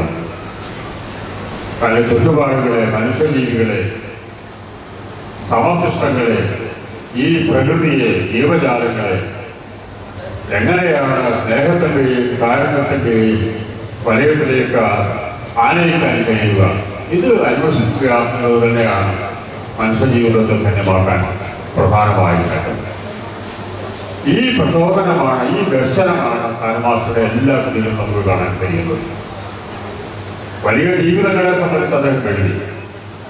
നേരത്തെ ഇവിടെ സൂചിപ്പിച്ചതുപോലെ ആൽബർട്ട് സ്പെൻസറെ കുറിച്ച് എഴുതി, ശ്രീനാരായണ ഗുരുവിനെ കുറിച്ച് എഴുതി, സഹോദരയ്യപ്പനെ കുറിച്ച് എഴുതി, ചങ്ങമ്പുഴയെ കുറിച്ച് എഴുതി, എൻഗോവിനെ കുറിച്ച് എഴുതി. ഇങ്ങനെ അനവധി ജീവിതങ്ങൾ തങ്ങളുടെ ജീവിതത്തിലെ ലളിതമായ സൗഖ്യങ്ങളെ മുഴുവനും തങ്ങളുടെ മനസ്സിൽ ജ്വലിക്കുന്ന ചില ചിന്തകളുടെയും ആദർശങ്ങളുടെയും പ്രകാശനത്തിന് വേണ്ടി പരിഗണിക്കാൻ കഴിഞ്ഞ ജീവിതങ്ങളെ കുറിച്ച് അദ്ദേഹം എഴുതി. അത് എഴുതുമ്പോൾ ജീവിതം ഏത് പാതയിലാണ് സഞ്ചരിക്കേണ്ടത് എന്നതിനെ സംബന്ധിച്ചുള്ള ഒരു വലിയ ദർശനം സാനമാസ്റ്റർ ആവിഷ്കരിക്കുകയായിരുന്നു. ഇത് ഞാൻ ചെറിയൊരു ഉദാഹരണം പറയാം. സാനമാസ്റ്റർ വിമർശനം ചെയ്ത ഗ്രന്ഥങ്ങളിൽ ഒന്നാണ് വിശ്വാസത്തിലേക്ക് വീണ്ടുമെന്നത്. വിശ്വാസത്തിലേക്ക് വീണ്ടുമെന്നത് ഡോക്ടർ റെക്കോർഡ് ചെയ്തിട്ട് തർജ്ജമയാണ്. അത് ലോകത്തിലെ ഒരു ഗ്രന്ഥ പരമ്പരയുടെ ഭാഗമാണ് എന്നതിലേക്ക് പ്രസിദ്ധീകരിച്ച പുസ്തകമാണ്. വിശ്വ വീക്ഷണങ്ങൾ എന്നുള്ള പേരിൽ Roots of the action edit ചെയ്ത് പ്രകാശിപ്പിച്ച ഒരു ഗ്രന്ഥമാണ്. ആ ഗ്രന്ഥത്തിന് പിന്നിൽ, ആ ഗ്രന്ഥ പരമ്പരയുടെ പിന്നിൽ ഒരു ദർശനം ഉണ്ടായിരുന്നു. ആ ദർശനം ഈ ലോകത്തിന്റെ രോഗാതുരമായ ഒരവസ്ഥയെക്കുറിച്ചുള്ള ദുഃഖിതമായ ദർശനമാണ്.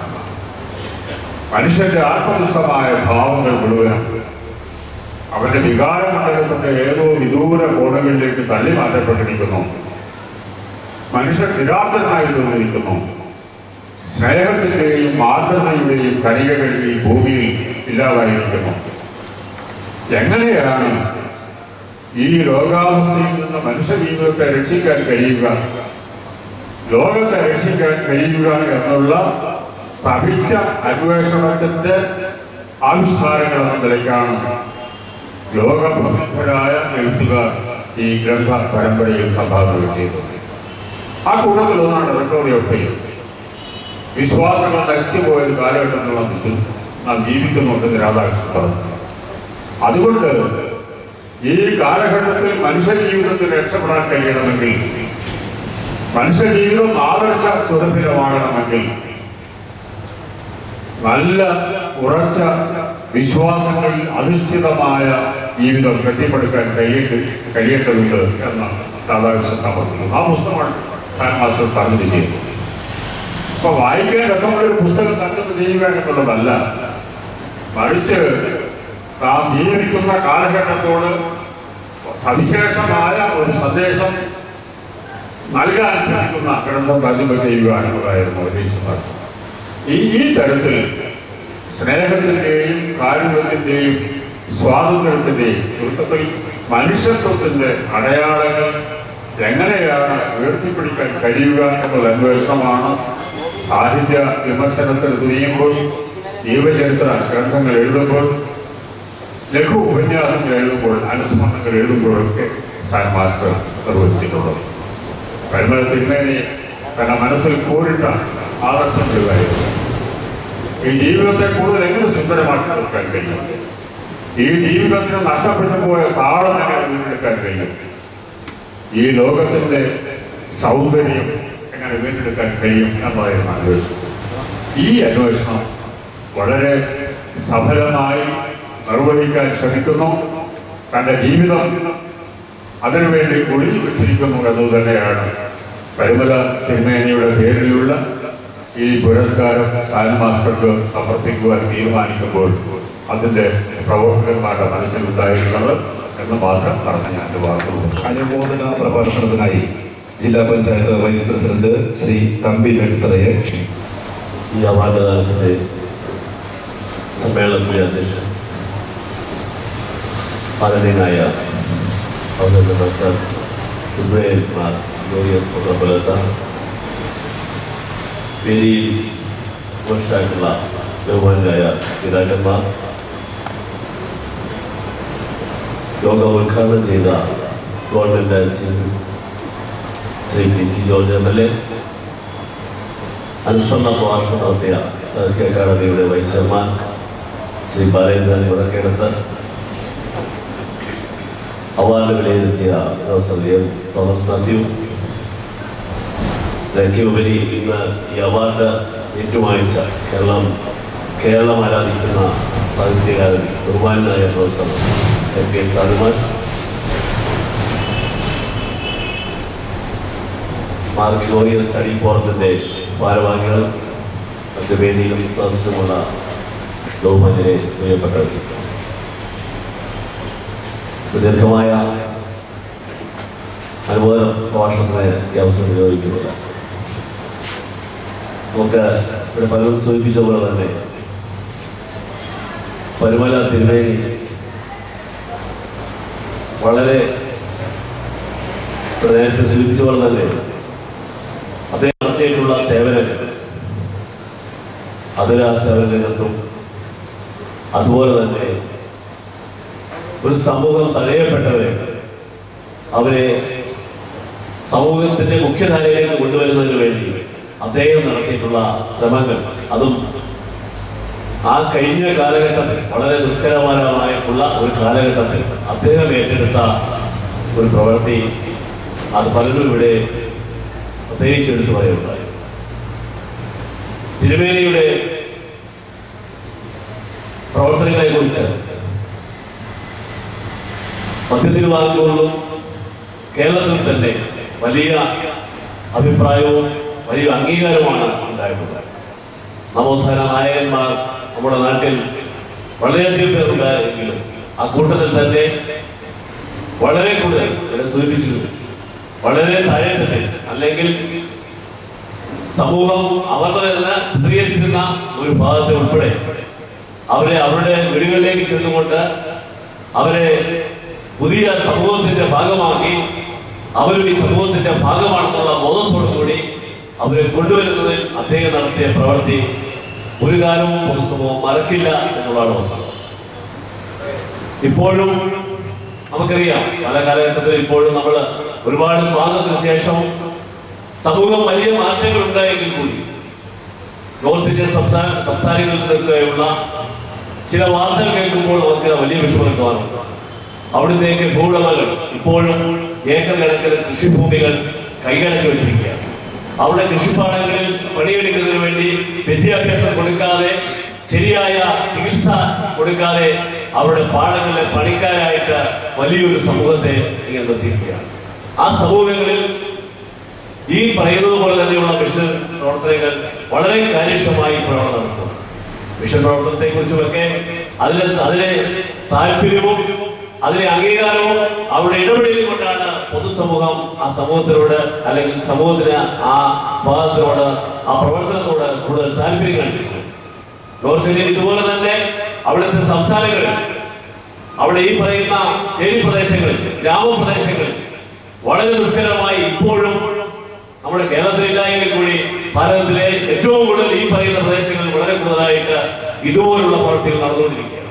അവിടെ വലിയ മാറ്റങ്ങൾ ഉണ്ടാക്കുന്നതിന് വേണ്ടി പ്രവർത്തിക്കുന്ന മിഷണറിമാരെ പലതരത്തിലും വലിയ വാർത്തകൾ വന്നുകൊണ്ടിരിക്കുന്നു. ഒറീസയിലും ഗുജറാത്തിലുമൊക്കെ പല പുരോഹിതന്മാരെയും മത പുരോഹിതന്മാരെയും ചുട്ടുകൊല്ലുന്ന വാർത്തകൾ ഈ കാലഘട്ടത്തിൽ കേൾക്കുന്നു എന്നുള്ളത് വളരെ വിഷമകരമായ സത്യമാണ്. അപ്പോഴാണ് ശ്രീ പരുമല തിരുമേനിയെ പോലുള്ളവരുടെ പ്രാധാന്യത്തെക്കുറിച്ചും പൊതുസമൂഹത്തിന് ഒരുപാട് കാര്യങ്ങൾ ഇനി മനസ്സിലാക്കുകയും അവരുടെ പാതകൾ പിന്തുടർന്നുകൊണ്ട് ഈ സമൂഹത്തിലെ തഴയപ്പെട്ടവരുടെ അല്ലെങ്കിൽ സമൂഹത്തിൽ പിന്നോക്കം നയിക്കുന്നവരെ മുഖ്യധാരയിലേക്ക് കൊണ്ടുവരുന്നതിന് വേണ്ടിയുള്ള പ്രവർത്തനങ്ങൾക്ക് ശക്തി പകരാൻ ഉപകരിക്കുമെന്ന് നാം വിശ്വസിക്കുന്നു. നമുക്കറിയാം ഇപ്പോൾ തന്നെ സേവന മേഖലകളെല്ലാം തന്നെ ഇന്ന് കാശ് കൊടുത്താൽ കിട്ടുന്ന തരത്തിലേക്ക് മാറിയിട്ടുണ്ട്. ആ തരത്തിൽ നിൽക്കുമ്പോഴാണ് അതിന് സേവന രംഗത്തും അതുപോലെ തന്നെ ജീവകാരുണ്യ പ്രവർത്തനങ്ങളിലും ഇതുപോലുള്ള മഹാന്മാരുടെ പ്രവർത്തനങ്ങൾക്ക് വലിയ പ്രാധാന്യവും വലിയ നന്മയോടെ നമ്മൾ നോക്കിക്കാണും. ഇപ്പോൾ സാഹിത്യകാരന്മാരെ കുറിച്ചുമൊക്കെ ഇവിടെ സൂചിപ്പിച്ചു. നമ്മുടെ കേരളം ആദരിക്കുന്ന ബഹുമാനായ സാഹിത്യകാരനാണ് സാലുമാഷ്. സാലുമാഷിനെ പോലെയുള്ളവർ വളരെ ചുരുക്കമാണ് ഈ ഇവിടെ കാലഘട്ടത്തിൽ ജീവിച്ചിരിക്കുന്നത്. അപ്പോഴും നമുക്ക് നമ്മുടെ സംസ്കാര വിനോദത്തെ കുറിച്ചുമൊക്കെ വലിയ സാഹിത്യ സമ്മേളനങ്ങളിൽ വാദോരാതെ സംസാരിക്കുമ്പോൾ ഇപ്പോഴും പലതുകൊണ്ടും നേരത്തെ ഇവിടെ ഉദ്ഘാടന ക്ലാസുകൾ സൂചിപ്പിച്ച പോലെ തന്നെ പലതുകൊണ്ടും പല കടമകൾ നിർവഹിക്കുന്നത് യുവാക്കളായിട്ടുള്ള അല്ലെങ്കിൽ പുതിയ തലമുറയിലുള്ള സാഹിത്യന്മാരുടെ പങ്കിനെ കുറിച്ചുമൊക്കെ വിലയിരുത്തപ്പെടേണ്ടത് ആവശ്യമാണ്. നമുക്കറിയാം ഈ മാറ്റം ഈ രാജ്യത്തിന്റെ സാമൂഹിക മാറ്റങ്ങൾക്ക് വേണ്ടി വലിയ സംഭാവനകൾ നൽകിയിട്ടുള്ളവരാണ് സാഹിത്യകാരന്മാർ. അവരെല്ലാം തന്നെ ഏത് രൂപത്തിൽ പരിശോധിച്ചാലും ഈ പറയുന്ന ഞാൻ ഉൾപ്പെടുന്ന കമ്മ്യൂണിസ്റ്റ് പ്രസ്ഥാനത്തിന്റെ അതിലെ മാറ്റങ്ങൾക്ക് വേണ്ടി വലിയ ദിശാബോധത്തോടെ വലിയ സഹായം ചെയ്തിട്ടുള്ള സാഹിത്യകാരന്മാരുടെ പ്രവർത്തനങ്ങൾ കൊണ്ട് മാത്രമാണ് ആ രൂപത്തിൽ വിജയിക്കാൻ കഴിയുന്നത്. എന്നാൽ ഇപ്പോൾ ആ തരത്തിലൊക്കെയാണ് സാഹിത്യകാരന്മാരെ കുറിച്ചുള്ള വിലയിരുത്തൽ നമ്മൾ പരിശോധിക്കപ്പെടേണ്ടത്. കാരണം ഞാനിത് പറയുമ്പോൾ ഇവിടെ ദീപം കൊടുക്കുന്നതിനെ കുറിച്ച് പോലും നമ്മുടെ വിദ്യാഭ്യാസ മന്ത്രി അടക്കമുള്ളവർ അതിനെക്കുറിച്ച് പ്രസംഗിക്കുമ്പോൾ അതിനെക്കുറിച്ച് അഭിപ്രായം പറയുമ്പോൾ സാഹിത്യകാരന്മാർ അവിടെ മിണ്ടാതിരിക്കുന്നു എന്നുള്ളത് ഒരു വലിയ വിഷമത്തോടെ ദുഃഖത്തോടെ ഇവിടെ പറയുന്നത്. അപ്പോൾ ഈ കാലഘട്ടത്തിൽ ഈ രാജ്യത്തിന്റെ ദിശയ്ക്കും സമൂഹത്തിന്റെ പൊതുനന്മയ്ക്കും തഴയപ്പെട്ടവരെ അല്ലെങ്കിൽ ഈ സാമൂഹ്യ മാറ്റത്തിന് വേണ്ടി പുതിയ തലമുറയെ വാർത്തെടുക്കുന്നതിനുമൊക്കെ വലിയ സഹായം ചെയ്യുന്ന സാഹിത്യകാരന്മാർ അവരുടെ കടമ നിർവഹിക്കുന്നതിനും ഒക്കെ നമുക്ക് കുറച്ചുകൂടെ പ്രാധാന്യത്തോടെ എടുക്കേണ്ടതായിട്ടുണ്ട്. എം കെ സാലുമാഷ് നമുക്ക് നേരത്തെ സൂചിപ്പിച്ച പോലെ തന്നെ കേരളം ആദരിക്കുന്ന ഈ കേരളത്തിലെ ഇന്ന് ലോകം ആദരിക്കുന്ന ഒരു സാഹിത്യകാരൻ. അദ്ദേഹത്തിന്റെ കൃതികൾ അദ്ദേഹം ശ്രീനാരായണ ഗുരുവിനെ കുറിച്ചും ഒക്കെ എഴുതിയിട്ടുള്ളത് പുതിയ തലമുറയ്ക്ക് വായിച്ചു മനസ്സിലാക്കാനും നവോത്ഥാന നായകന്മാരെ കുറിച്ചും മതങ്ങളെ കുറിച്ചുമൊക്കെ അദ്ദേഹം മനസ്സിലാക്കുന്നതിന് വേണ്ടിയാണ് അദ്ദേഹത്തിന് പലപ്പോഴും പല പത്രങ്ങളിലുമൊക്കെ സാലുമാഷ് ഉൾപ്പെടെയുള്ളവർ ഇതുപോലുള്ള നവോത്ഥാന നായകന്മാരെ കുറിച്ചുമൊക്കെ എഴുതിക്കൊണ്ടിരിക്കുന്നത്. അത് നമ്മുടെ സാമൂഹ്യ മാറ്റത്തിലും നമ്മുടെ നാടിന്റെ നന്മയ്ക്കുമൊക്കെ അത്യാവശ്യമാണ്. ഇതുപോലെ ഇതിന് 100% ഈ പരിമല തിരുവേദിയുടെ പേരിലുള്ള ഈ അവാർഡിന് ഇന്ന് ജീവിച്ചിരിക്കുന്ന സാഹിത്യകാരന്മാരിൽ ഏറ്റവും പ്രധാനപ്പെട്ട ആദരിക്കുന്ന സാഹിത്യകാരനായ സാലുമാഷ് 100% അർഹനാണ്. അതിന് എല്ലാ അനുമോദനവും അറിയിച്ചുകൊണ്ട് നിർത്തുന്നു. നന്ദി, നമസ്കാരം. ഒരു അനുമോദന പ്രഭാഷണം കൂടിയുണ്ട്. അതിനുശേഷം സാലുമാഷിന്റെ മറുപടി പ്രഭാഷണമുണ്ട്. ഇപ്പോൾ അനുമോദന പ്രഭാഷണത്തിനായി മാവേലിക്കര ഭദ്രാസന സെക്രട്ടറി ഫാദർ ജേക്കബ് ജോണിനെ ക്ഷണിക്കുന്നു.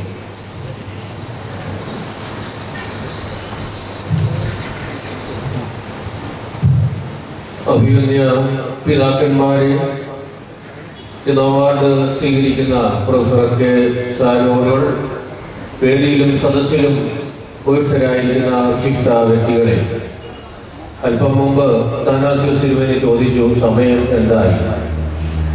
വീണ്ടും അദ്ദേഹം പറഞ്ഞു എനിക്ക് പ്രൊഫസർ എം കെ സാലുവിൻ്റെ മറുപടി പ്രസംഗം കൂടി കേൾക്കണം.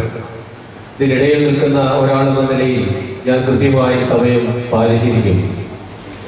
ഇന്ന് ഈ സദസ്സ് എന്തുകൊണ്ടും അർത്ഥവത്താണ്. ഒരു മഹാപരിശുദ്ധനെ അനുസ്മരിക്കുകയും ഒരു മഹാ വ്യക്തിത്വത്തെ ആദരിക്കുകയും ചെയ്യുന്ന വലിയൊരു ചടങ്ങ്. കഴിഞ്ഞ 2 ആഴ്ച മുമ്പ് മാതാ അമൃതാനന്ദ ദേവിയുടെ ജന്മദിനത്തോടനുബന്ധിച്ച് വളരെ യാദൃച്ഛികമായി TV ഓൺ ചെയ്തപ്പോൾ അമൃത TV-യിൽ ഒരു പ്രഭാഷണം കണ്ടു. ആ മാതാ അമൃതാനന്ദമായി പറഞ്ഞ ഒരു സന്ദേശം വളരെ അർത്ഥവത്തായിട്ട് എനിക്ക് തോന്നി. അകാലത്തിൽ ആരംഭിക്കുന്ന 3 വാക്കുകൾ ഈ തലമുറയുടെ ലഹരിയാണ്. അധികാരം, അനുകരണം, ആർഭാടം. അത് ഇന്ന് വർദ്ധിച്ചു വരുന്നു.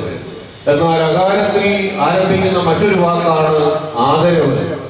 അത് ഇന്ന് ഏറെ നഷ്ടപ്പെട്ടുകൊണ്ടിരിക്കുന്നു. വളരെ ചിന്തോദ്ദീപകമായ ഒരു ആശയമാണ് ആ ജന്മദിനത്തിലെ മഹതി നമ്മെ ഓർപ്പിച്ചത്. അതായത് സാംസ്കാരിക രംഗത്തെ മഹാപ്രതിഭയും സാഹിത്യ രംഗത്തെ പുരോഗതിയും വിദ്യാഭ്യാസ രംഗത്തെ അതുല്യ പ്രഭയുമായിരിക്കുന്ന പ്രൊഫസർ എം കെ സാലുവിനെ മലങ്കരയുടെ ആദ്യ പ്രഖ്യാപിത പരിശുദ്ധനായ പരിമല തിരുമേനിയുടെ നാമത്തിലുള്ള ഈ അവാർഡ് നൽകിയിരിക്കുന്നത് തെരഞ്ഞെടുത്തവർക്കുള്ള ഏറ്റവും ശരിയായ ഒരു ദിശയാണെന്ന് ഞാൻ കാണുകയാണ്. ഭാഗ്യസ്മരണാർഹനായ സുകുമാർ അഴീക്കോട് ഇതുപോലെ ഒരു സമ്മേളനത്തിൽ പരിമളയിൽ വെച്ച് പരിമല തിരുമേനിയെ അഭിസംബോധന ചെയ്ത് അദ്ദേഹം ഓർപ്പിച്ചത് പരിമള തിരുമേനി എന്നാണ്. വിശുദ്ധിയുടെ പരിമളമായിരുന്നു അദ്ദേഹത്തിന് ഉണ്ടായിരുന്നത്. ഈ ശ്രേഷ്ഠ പ്രൊഫസർ എം കെ സാജു അവർക്ക് പരിമല തിരുമേനിയുടെ ഈ അവാർഡ് ലഭിച്ചിരിക്കുമ്പോൾ ആ മഹാപരിശുദ്ധന്റെ മധ്യസ്ഥതയും അദ്ദേഹത്തിന് ലഭിക്കട്ടെ. ശിഷ്ടായുസ് അനേകർക്ക് വേണ്ടി അക്ഷരമാകുന്ന ആയുധം എഴുതിക്കൊണ്ട് വിജ്ഞാനം പകർന്നു കൊടുക്കുവാനും സാമൂഹ്യ തിന്മകൾക്കെതിരെ പോരാടുവാനും ശിഷ്ടായുസിനെയും സഹായിക്കട്ടെ എന്ന് പ്രാർത്ഥിച്ചുകൊണ്ട് ഈ പ്രസ്ഥാനത്തിന് ഒറ്റ പോരാട്ടം നടത്തിക്കൊണ്ടിരിക്കുന്നത് ഒരു ചെറുപ്പക്കാരനാണ്, റെജി പാറപ്പുറത്ത്. മറ്റൊന്നും പ്രതിഫലിച്ച കൂടാതെ വളരെ ക്രമീതമായി ഈ പ്രസ്ഥാനം അദ്ദേഹം നയിച്ചുകൊണ്ടിരിക്കുന്നു. റെജിയുടെ പ്രവർത്തനത്തിന് എല്ലാ ഭാവങ്ങളും ആശംസിച്ചുകൊണ്ടും ഞാൻ എന്റെ വാക്കുകളെ ചുരുക്കുന്നു. ദൈവം നമ്മെ അനുഗ്രഹിക്കട്ടെ. ബഹുമാനിയായ ജില്ലാ പഞ്ചായത്ത് പ്രസിഡന്റ് അഡ്വക്കേറ്റ് പ്രതിഭ ഹരി ഇന്ന് ഈ യോഗത്തിൽ സംബന്ധിക്കേണ്ടതായിരുന്നു. ഒഴിച്ചുകൂടാനാവാത്ത ചില പരിപാടികളുള്ളതുകൊണ്ടാണ് എത്തിച്ചേരാൻ കഴിയാതെ വരെ അറിയിക്കുന്നു. തുടർന്ന് മറുപടി പ്രഭാഷണത്തിനായി ആരാധനായ ഗുരുശ്രേഷ്ഠൻ പ്രൊഫസർ എം കെ സാനുവിനെ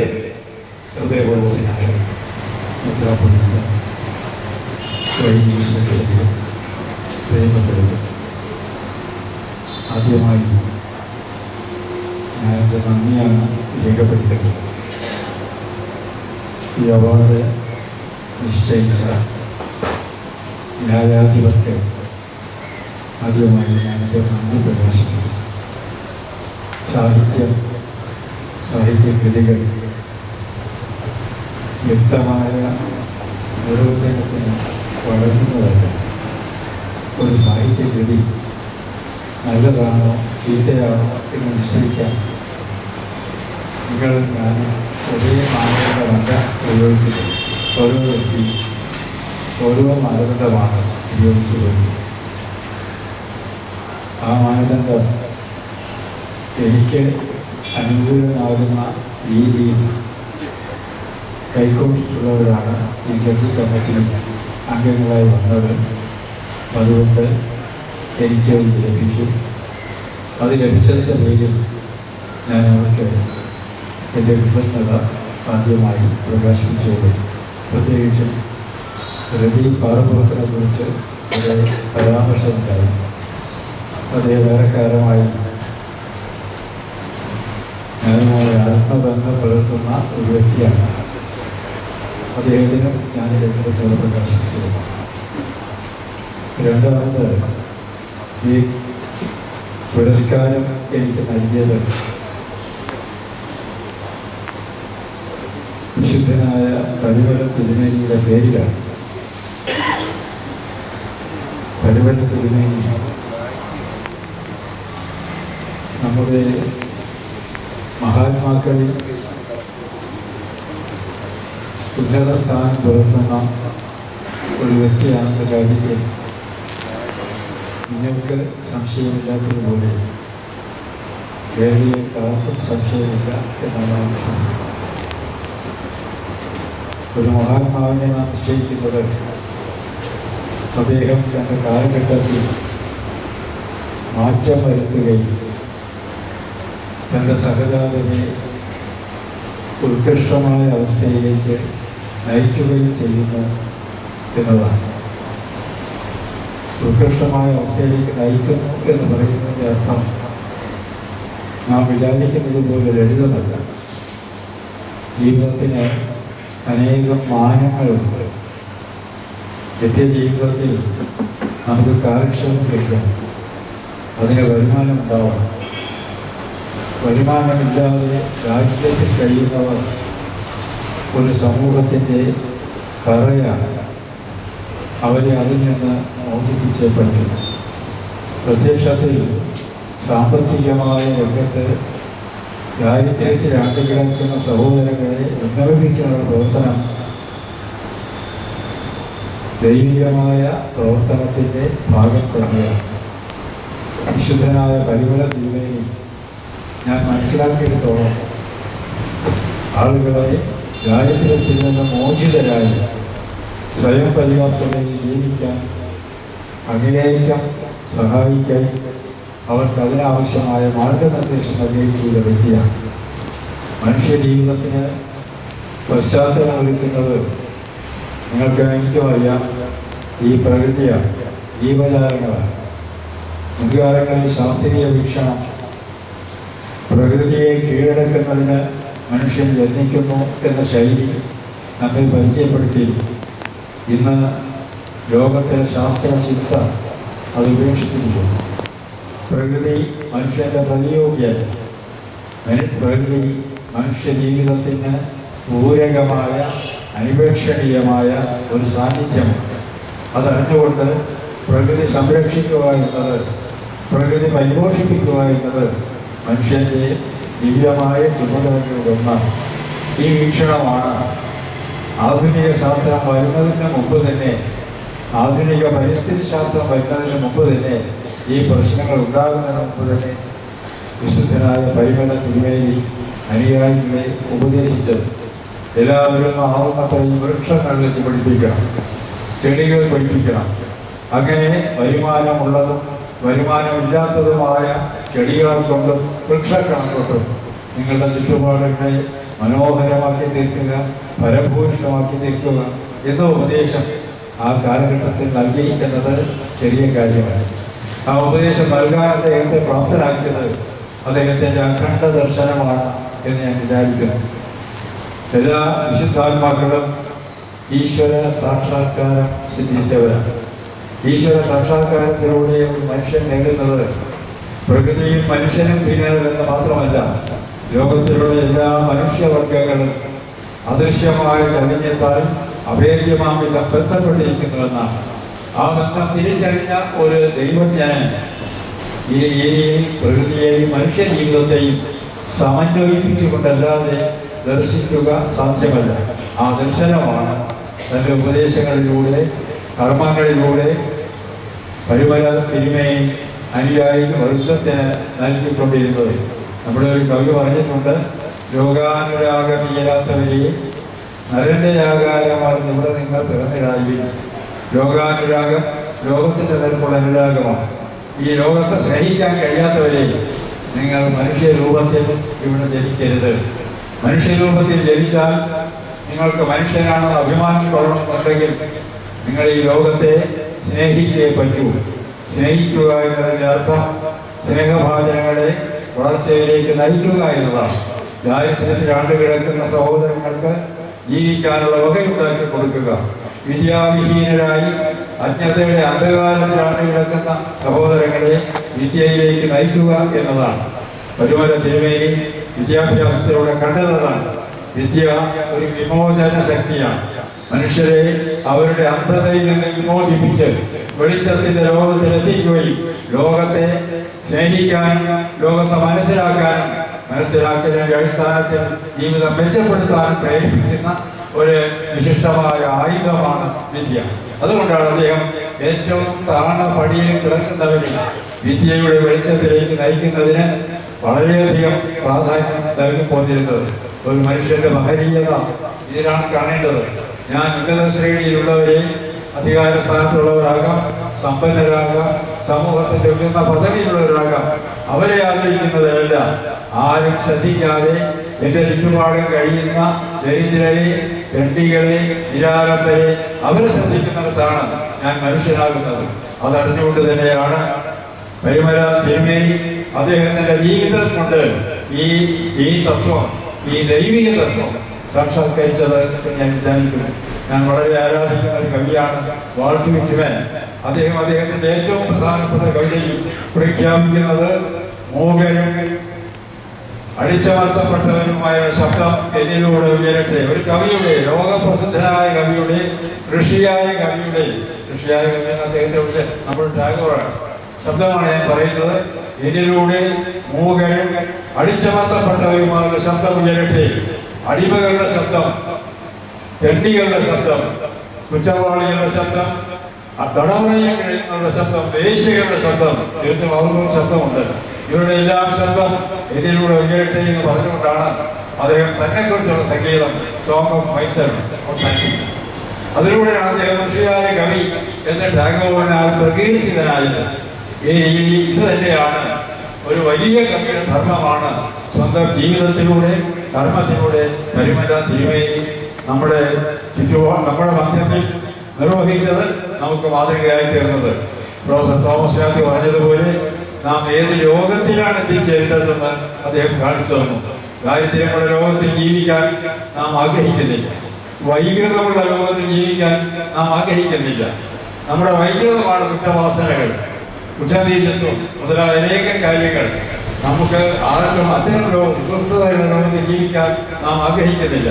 നാം ആഗ്രഹിക്കുന്നത് മനുഷ്യരെല്ലാവരും ഏകോദര സഹോദരങ്ങളെ പോലെ കഴിയുവാനും ഒരു മനുഷ്യന്റെ വർത്തമാനം മറ്റൊരു മനുഷ്യൻ സംഗീതം പോലെ കേൾക്കുന്ന ഒരു സാഹചര്യം കാണാനുമാണ്.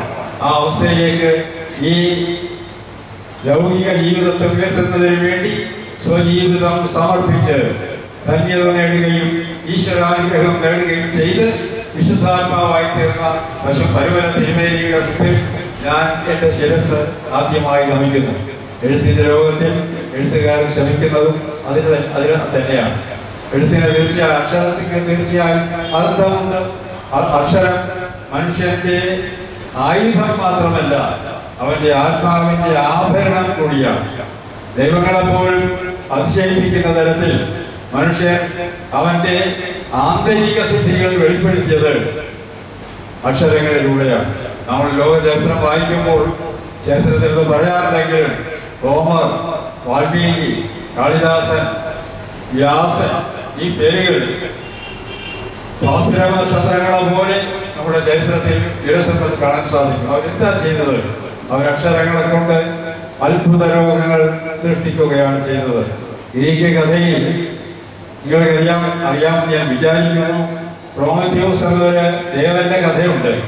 പ്രോമത്തിയൂസ് സ്വർഗലോകത്തിൽ നിന്ന് ദേവലോകത്തിൽ നിന്ന് ദേവവർഗങ്ങളുടെ ദേവവർഗാധിപനായ അവരുടെ ദേവേന്ദ്രന്റെ ആജ്ഞ സ്വീകരിച്ചുകൊണ്ട് മനുഷ്യവർഗത്തിന് 2 സംഭാവനകൾ നൽകി. ഒന്ന് അഗ്നിയാണ്, 2 അക്ഷരമാല. ഇത് രണ്ടും നൽകി പോകരുത് മനുഷ്യര് എന്ന് ദേവേന്ദ്രൻ ഘോരമായ ആജ്ഞ നൽകിയിരുന്ന ലംഘിച്ചുകൊണ്ട് മനുഷ്യരെ സ്നേഹിച്ച ഒരു ദേവൻ എന്ന രീതിയിൽ അദ്ദേഹം മനുഷ്യരെ 2 കൊടുത്തു. ഇത് 2 കിട്ടിയാൽ സംഭവിക്കും. അഗ്നി എന്നത് മനുഷ്യന്റെ കണ്ടുപിടുത്തത്തിന്റെ ആരംഭമാണ്. അത് വികസിച്ചാണ് ശാസ്ത്രം ഇന്നത്തെ രൂപത്തിൽ എത്തിച്ചേർന്നത്. നിങ്ങൾ ഈ മൈക്കിൽ കൂടി സംസാരിക്കാൻ കഴിയുന്നത്, ഇവിടെ ഈ വിളക്ക് കത്തുന്നത്, നിങ്ങൾ എല്ലാവരും സെൽഫോൺ ഉപയോഗിക്കുന്നത്, നമുക്ക് ഇവിടെ ഇരുന്നുകൊണ്ട് ലോകത്തിന്റെ ഏത് ഭാഗങ്ങളുമായി ആശയവിനിമയം ചെയ്യാൻ സാധിക്കുന്നത്, ചന്ദ്രനിലെത്തിയത് ഒരുപക്ഷെ ചൊവ്വയിലും ശനിയിലുമുള്ള രഹസ്യങ്ങൾ കണ്ടെത്തുന്നത്, അത് ദേവന്മാരെ അസൗകര്യപ്പെടുത്തുന്ന അവസ്ഥയിലേക്ക് മനുഷ്യരെ വളർത്തിയെടുത്തിരിക്കുന്നു. അഗ്നികൾ കണ്ടുപിടുത്തം. 2ാമത്തേത് അക്ഷരമാണ്. അക്ഷരമില്ലായിരുന്നുവെങ്കിൽ ശാസ്ത്രം തന്നെ വികസിക്കുമായിരുന്നില്ല. നിങ്ങളുടെ കണ്ടുപിടുത്തം കുറിച്ച് വെച്ചേ പറ്റൂ. നാളെ മനുഷ്യൻ അറിയുന്നതിന് വേണ്ടി അതിന് അക്ഷരങ്ങൾ ആവശ്യമാണ്. നിങ്ങൾക്കൊരു അന്തർമണ്ഡലമുണ്ട്. അവിടെ ഭൂമി സ്വർഗ പാതാളങ്ങൾ നിങ്ങൾ സൃഷ്ടിക്കുന്ന ഭൂമി സ്വർഗ പാതാളങ്ങളെല്ലാം അക്ഷരങ്ങളിലൂടെ സഞ്ചയിച്ച് നമ്മൾ അത്ഭുതകരമായ ശില്പങ്ങളായി മനുഷ്യന്റെ മുമ്പിൽ അവതരിപ്പിക്കുന്നു. ആ ശില്പങ്ങൾ കാണാൻ ഇതിഹാസങ്ങളെന്നും മഹാകാവ്യങ്ങളെന്നും സാഹിത്യകൃതികളെന്നും നാടകങ്ങളെന്നും മറ്റും നാം പറഞ്ഞു പോരുന്നത്. ആ ലോകത്തിൽ, വ്യാസന്റെ ലോകത്തിൽ, കാളിദാസന്റെ ലോകത്തിൽ, ഷേക്സ്പിയറിന്റെ ലോകത്തിൽ ഞങ്ങളെപ്പോലുള്ളവർ ചെറിയ മിന്നാമിന്നുകളായെങ്കിൽ ഭാഗ്യമായി. അതിനാണ് ഞങ്ങൾ എത്തിച്ചത്. ആശാന്റെ മറ്റൊരു കവിതയാണ് എനിക്ക് ഓർമ്മ വരുന്നത്. നക്ഷത്രങ്ങളെ നോക്കി ഈ പുഴു പറന്നിടുന്ന മേപ്പോട്ട് ഞങ്ങൾ പറക്കുന്നത് നക്ഷത്രങ്ങളെ നോക്കിയാണ്. അവിടെ എങ്ങും എത്തിയില്ല. അതിൽ പക്ഷം ദുർബലമാണ്, ചിറകുണ്ട്, വളരെ ദുർബലമാണ്. ഇവിടെ സ്വല്പം ദൂരം പറക്കാൻ സാധിക്കില്ല. അതുകൊണ്ട് ഭയവും തോന്നുന്ന മേഖലയിൽ വിഭവം.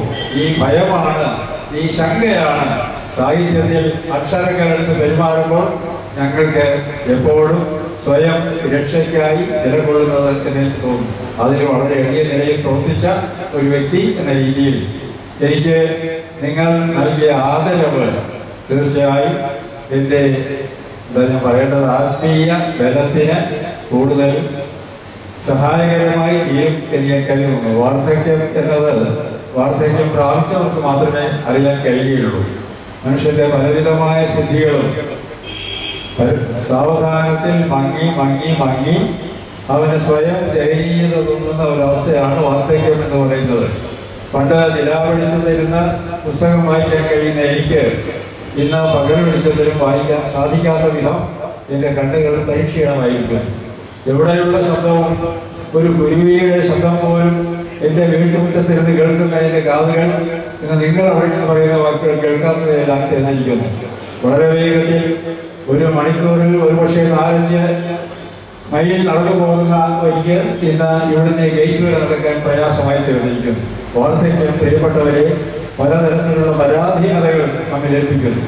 ആ ഘട്ടത്തിലും എനിക്ക് സഹജാതരുടെ സ്നേഹവും എനിക്ക് അവരിൽ നിന്ന് കിട്ടുന്ന ആദരവും എനിക്കെന്നപോലെ ഏതൊരു മനുഷ്യ വ്യക്തിക്കും തീർച്ചയായും പ്രത്യാശാജനകമാണ്, പ്രചോദകമാണ്, ഉന്മേഷപ്രദമാണ്. അത് നൽകിയതിൻ്റെ പേരിൽ ഞാൻ തീർച്ചയായും നിങ്ങളോട് എല്ലാവരും കടപ്പെട്ടിരിക്കുന്നു. ആ കടപ്പാട് ഈശ്വരനാമത്തിൽ പ്രകാശിപ്പിച്ചുകൊണ്ട് ഞാൻ എൻ്റെ വാക്കുകൾ അവസാനിക്കും. ചടങ്ങിന് നന്ദി രേഖപ്പെടുത്തുന്നതിന് വേണ്ടി ശ്രീ സണ്ണി ഗോവിന്ദനെ ക്ഷണിക്കുന്നു. ദൈവിക ചൈതന്യം നിറഞ്ഞു നിൽക്കുന്ന ഈ സമ്മേളനത്തിൻ്റെ സമാപനത്തിലേക്ക് നമ്മൾ കടന്നിരിക്കുകയാണ്. ചെറിയ വാക്കുകളിൽ അർപ്പിക്കുവാനായിട്ട് ഈ അവസരം വിനിയോഗിക്കുകയാണ്. കഴിഞ്ഞ 15 വർഷക്കാലമായി മാവേലിക്കര കേന്ദ്രമാക്കി പ്രവർത്തിച്ചു വരുന്ന സ്റ്റഡി ഫോറം പ്രഭാഷണങ്ങൾ, സെമിനാറുകൾ, പരിസ്ഥിതിയുമായി ബന്ധപ്പെടുത്തിയ പ്രവർത്തനങ്ങൾ, പരിശുദ്ധനായ പരിമല തിരുമേനിയുടെ പാദസ്പർശമേറ്റ പ്രദേശങ്ങളിൽ സന്ദർശനം, തിരുമേനിയുടെ അമൂല്യമായ ഫോട്ടോ പ്രദർശനങ്ങൾ, അങ്ങനെ കഴിഞ്ഞ 6 വർഷക്കാലമായി അവാർഡ് സമർപ്പണം, അത്തരത്തിൽ നമ്മുടെ പ്രവർത്തനം ഇവിടം വരെയും കൊണ്ടെത്തിച്ച കാരുണ്യവാനായ തമ്പുരാന്റെ തൃപാദങ്ങളിൽ ആദ്യമേ തന്നെ സ്റ്റഡി ഫോറത്തിന്റെ നന്ദി അർപ്പിക്കുകയാണ്. ഈ യോഗം ഇവിടെ സംഘടിപ്പിക്കുവാൻ ഇതിനു വേണ്ട എല്ലാ ക്രമീകരണങ്ങളും ചെയ്തു വന്ന ഈ പരിശുദ്ധ ഇടവകയോടും ഇവിടുത്തെ ബഹുമാനപ്പെട്ട പി ഡി സക്കറിയാച്ചനോടും മാനേജിംഗ് കമ്മിറ്റി അംഗങ്ങളോടും ആദ്യമേ തന്നെ ഈ യോഗത്തിനും സ്റ്റഡി ഫോറത്തിനുമുള്ള നന്ദി രേഖപ്പെടുത്തിക്കൊള്ളും. ഇന്നത്തെ നമ്മുടെ അവാർഡ് ജേതാവായി ഇവിടെയൊക്കെ കടന്നു വന്നിരിക്കുന്ന കേരളക്കരയുടെ പ്രിയങ്കരനായ സാനി മാസ്റ്റർ അവരുടെ ഇവിടെ കൂടിയ എല്ലാവർക്കും വേണ്ടി ആർത്തവമായി നന്ദി പ്രകാശിപ്പിച്ചുകൊള്ളും. ഈ യോഗത്തിന്റെ നിയന്ത്രിച്ചുകൊണ്ട് ഇതിന് നേതൃത്വം നൽകുന്ന അഭിമന്യ ഡോക്ടർ ഗബ്രിയേൽ മാർ ഗ്രിഗോറിയോസ് തിരുമേനിയെ യോഗത്തിന്റെ പേരിലുള്ള നന്ദി അർപ്പിച്ചുകൊള്ളും. മലങ്കര സഭയുടെ സീനിയർ മെത്രാപ്പൊലീത്തയും കാലത്തോടൊപ്പം നടന്നെടുക്കുവാൻ ദീർഘവീക്ഷണത്തോടുകൂടി പ്രവർത്തിച്ചു വരുന്ന നമ്മുടെ അഭിമന്യ തോമസ് മാർ അത്താനാസിയോസ് തിരുമേനിയെ എല്ലാവർക്കും വേണ്ടി ഭക്തി ആദരവപൂർവ്വം ഈ യോഗത്തിന് നന്ദി അറിയിച്ചുകൊള്ളും. അടുത്തതായി അനുഗ്രഹ പ്രഭാഷണം നടത്തിയ നമ്മുടെ അഭിമന്യനായ ഡോക്ടർ യൂഹാനാമാർ ദേവോദോറസ് തിരുമേനി എല്ലാവരുടെയും പേരുള്ള നന്ദി ഈ അവസരത്തിൽ രേഖപ്പെടുത്തിക്കൊള്ളും. ഇവിടെ മംഗളപത്രം സമർപ്പിച്ച ശ്രീമതി ബിൻസി റജി, അനുഗ്രഹ അനുസ്മരണ പ്രഭാഷണം നടത്തിയ ശ്രീ ബാലചന്ദ്രൻ വടക്കേത്ത് കേരള സാഹിത്യ അക്കാദമിയുടെ വൈസ് ചെയർമാനാണ്. അദ്ദേഹം ഈ യോഗത്തിന് വളരെ നേരത്തെ തന്നെ ഇവിടെ എത്തി നമ്മെ ധന്യമാക്കിയ അദ്ദേഹത്തിന് സ്റ്റഡി ഫോറത്തിൻ്റെയും ഇവിടെ കൂടിയ എല്ലാവരുടെയും നാമത്തിലുള്ള നന്ദി ഈ അവസരത്തിൽ പ്രകാശിപ്പിക്കും. പ്രൊഫസർ തോമസ് മാത്യു സാറ് നേരത്തെ നമ്മുടെ അവാർഡ് ജേതാവായി തീർന്നിട്ടുണ്ട്. അദ്ദേഹത്തെയും യോഗത്തിന്റെ പേരിൽ സ്മാരകവുമായി നന്ദി പ്രകാശിപ്പിച്ചുകൊള്ളു. മറ്റ് എല്ലാവരെയും ഒറ്റവാക്കിൽ ഈ അവസരത്തിൽ നന്ദി പ്രകാശിപ്പിക്കുകയാണ്. നമ്മുടെ ഈ സമ്മേളനം ഉദ്ഘാടനം ചെയ്ത് ഇത് ധന്യമാക്കിയ Kerala chief whip Shri PC George MLA അവരുടെ അദ്ദേഹവും വളരെ നേരത്തെ ഇവിടെ സന്നിഹിതനാവുകയും നമ്മെ ഉദ്ഘാടനം ചെയ്ത് അനുഗ്രഹിച്ചതിന് അദ്ദേഹത്തോടുമുള്ള നന്ദി ഈ അവസരത്തിൽ രേഖപ്പെടുത്തുകയാണ്. ഈ സമ്മേളനം, ഈ അവാർഡ് സമർപ്പണ സമ്മേളനം വളരെ ഭംഗിയാക്കി തീർക്കുവാൻ ഇതിൻ്റെ പിന്നണിയിൽ പ്രവർത്തിക്കുകയും ഇതോടൊപ്പം സഹകരിക്കുകയും ചെയ്ത സാന്നിധ്യം കൊണ്ട് നമ്മെ എല്ലാം അനുഗ്രഹിച്ചിരിക്കുന്ന reverend father Alexander Vattakkad, professor VI Ninan, Shri M. Varghese Ayirathimoottil, M. Joseph Samuel അച്ഛൻ, father Lijo Philip, father Mathai Zacharia, father PK Varghese, ഇവരോടുള്ള നന്ദി ഈ അവസരത്തിൽ രേഖപ്പെടുത്തുകയാണ്. സ്റ്റഡി ഫോറം ഭാരവാഹികളായി ഇവിടെ എത്തിച്ചേർന്നിട്ടുള്ള Shrimati Alice Baby, Shri Jacob George എന്നിവരോടുള്ള നന്ദിയും പ്രത്യേകമായി സമർപ്പിക്കുന്നു. മംഗളപത്രം തയ്യാറാക്കിയ ശ്രീ ടി ആർ രാജേന്ദ്രൻ അവരുടെ പ്രത്യേകം ഈ യോഗത്തിൽ സ്മരിക്കുന്നു. മാധ്യമ പ്രവർത്തകർ, ഗ്രിഗോറിയോൻ TV-യുടെ പ്രവർത്തകർ, എല്ലാവരെയും സ്റ്റഡി ഫോറത്തിൻ്റെയും ഇവിടെ കൂടിയ നിങ്ങൾ ഓരോരുത്തരുടെയും നാമത്തിലുള്ള പ്രത്യേകമായ നന്ദി ഈ അവസരത്തിൽ രേഖപ്പെടുത്തുന്നു. എല്ലാവരെയും ഒരിക്കൽ കൂടി നന്ദി പ്രകാശിപ്പിച്ചുകൊണ്ട് നിർത്തുന്നു. നന്ദി.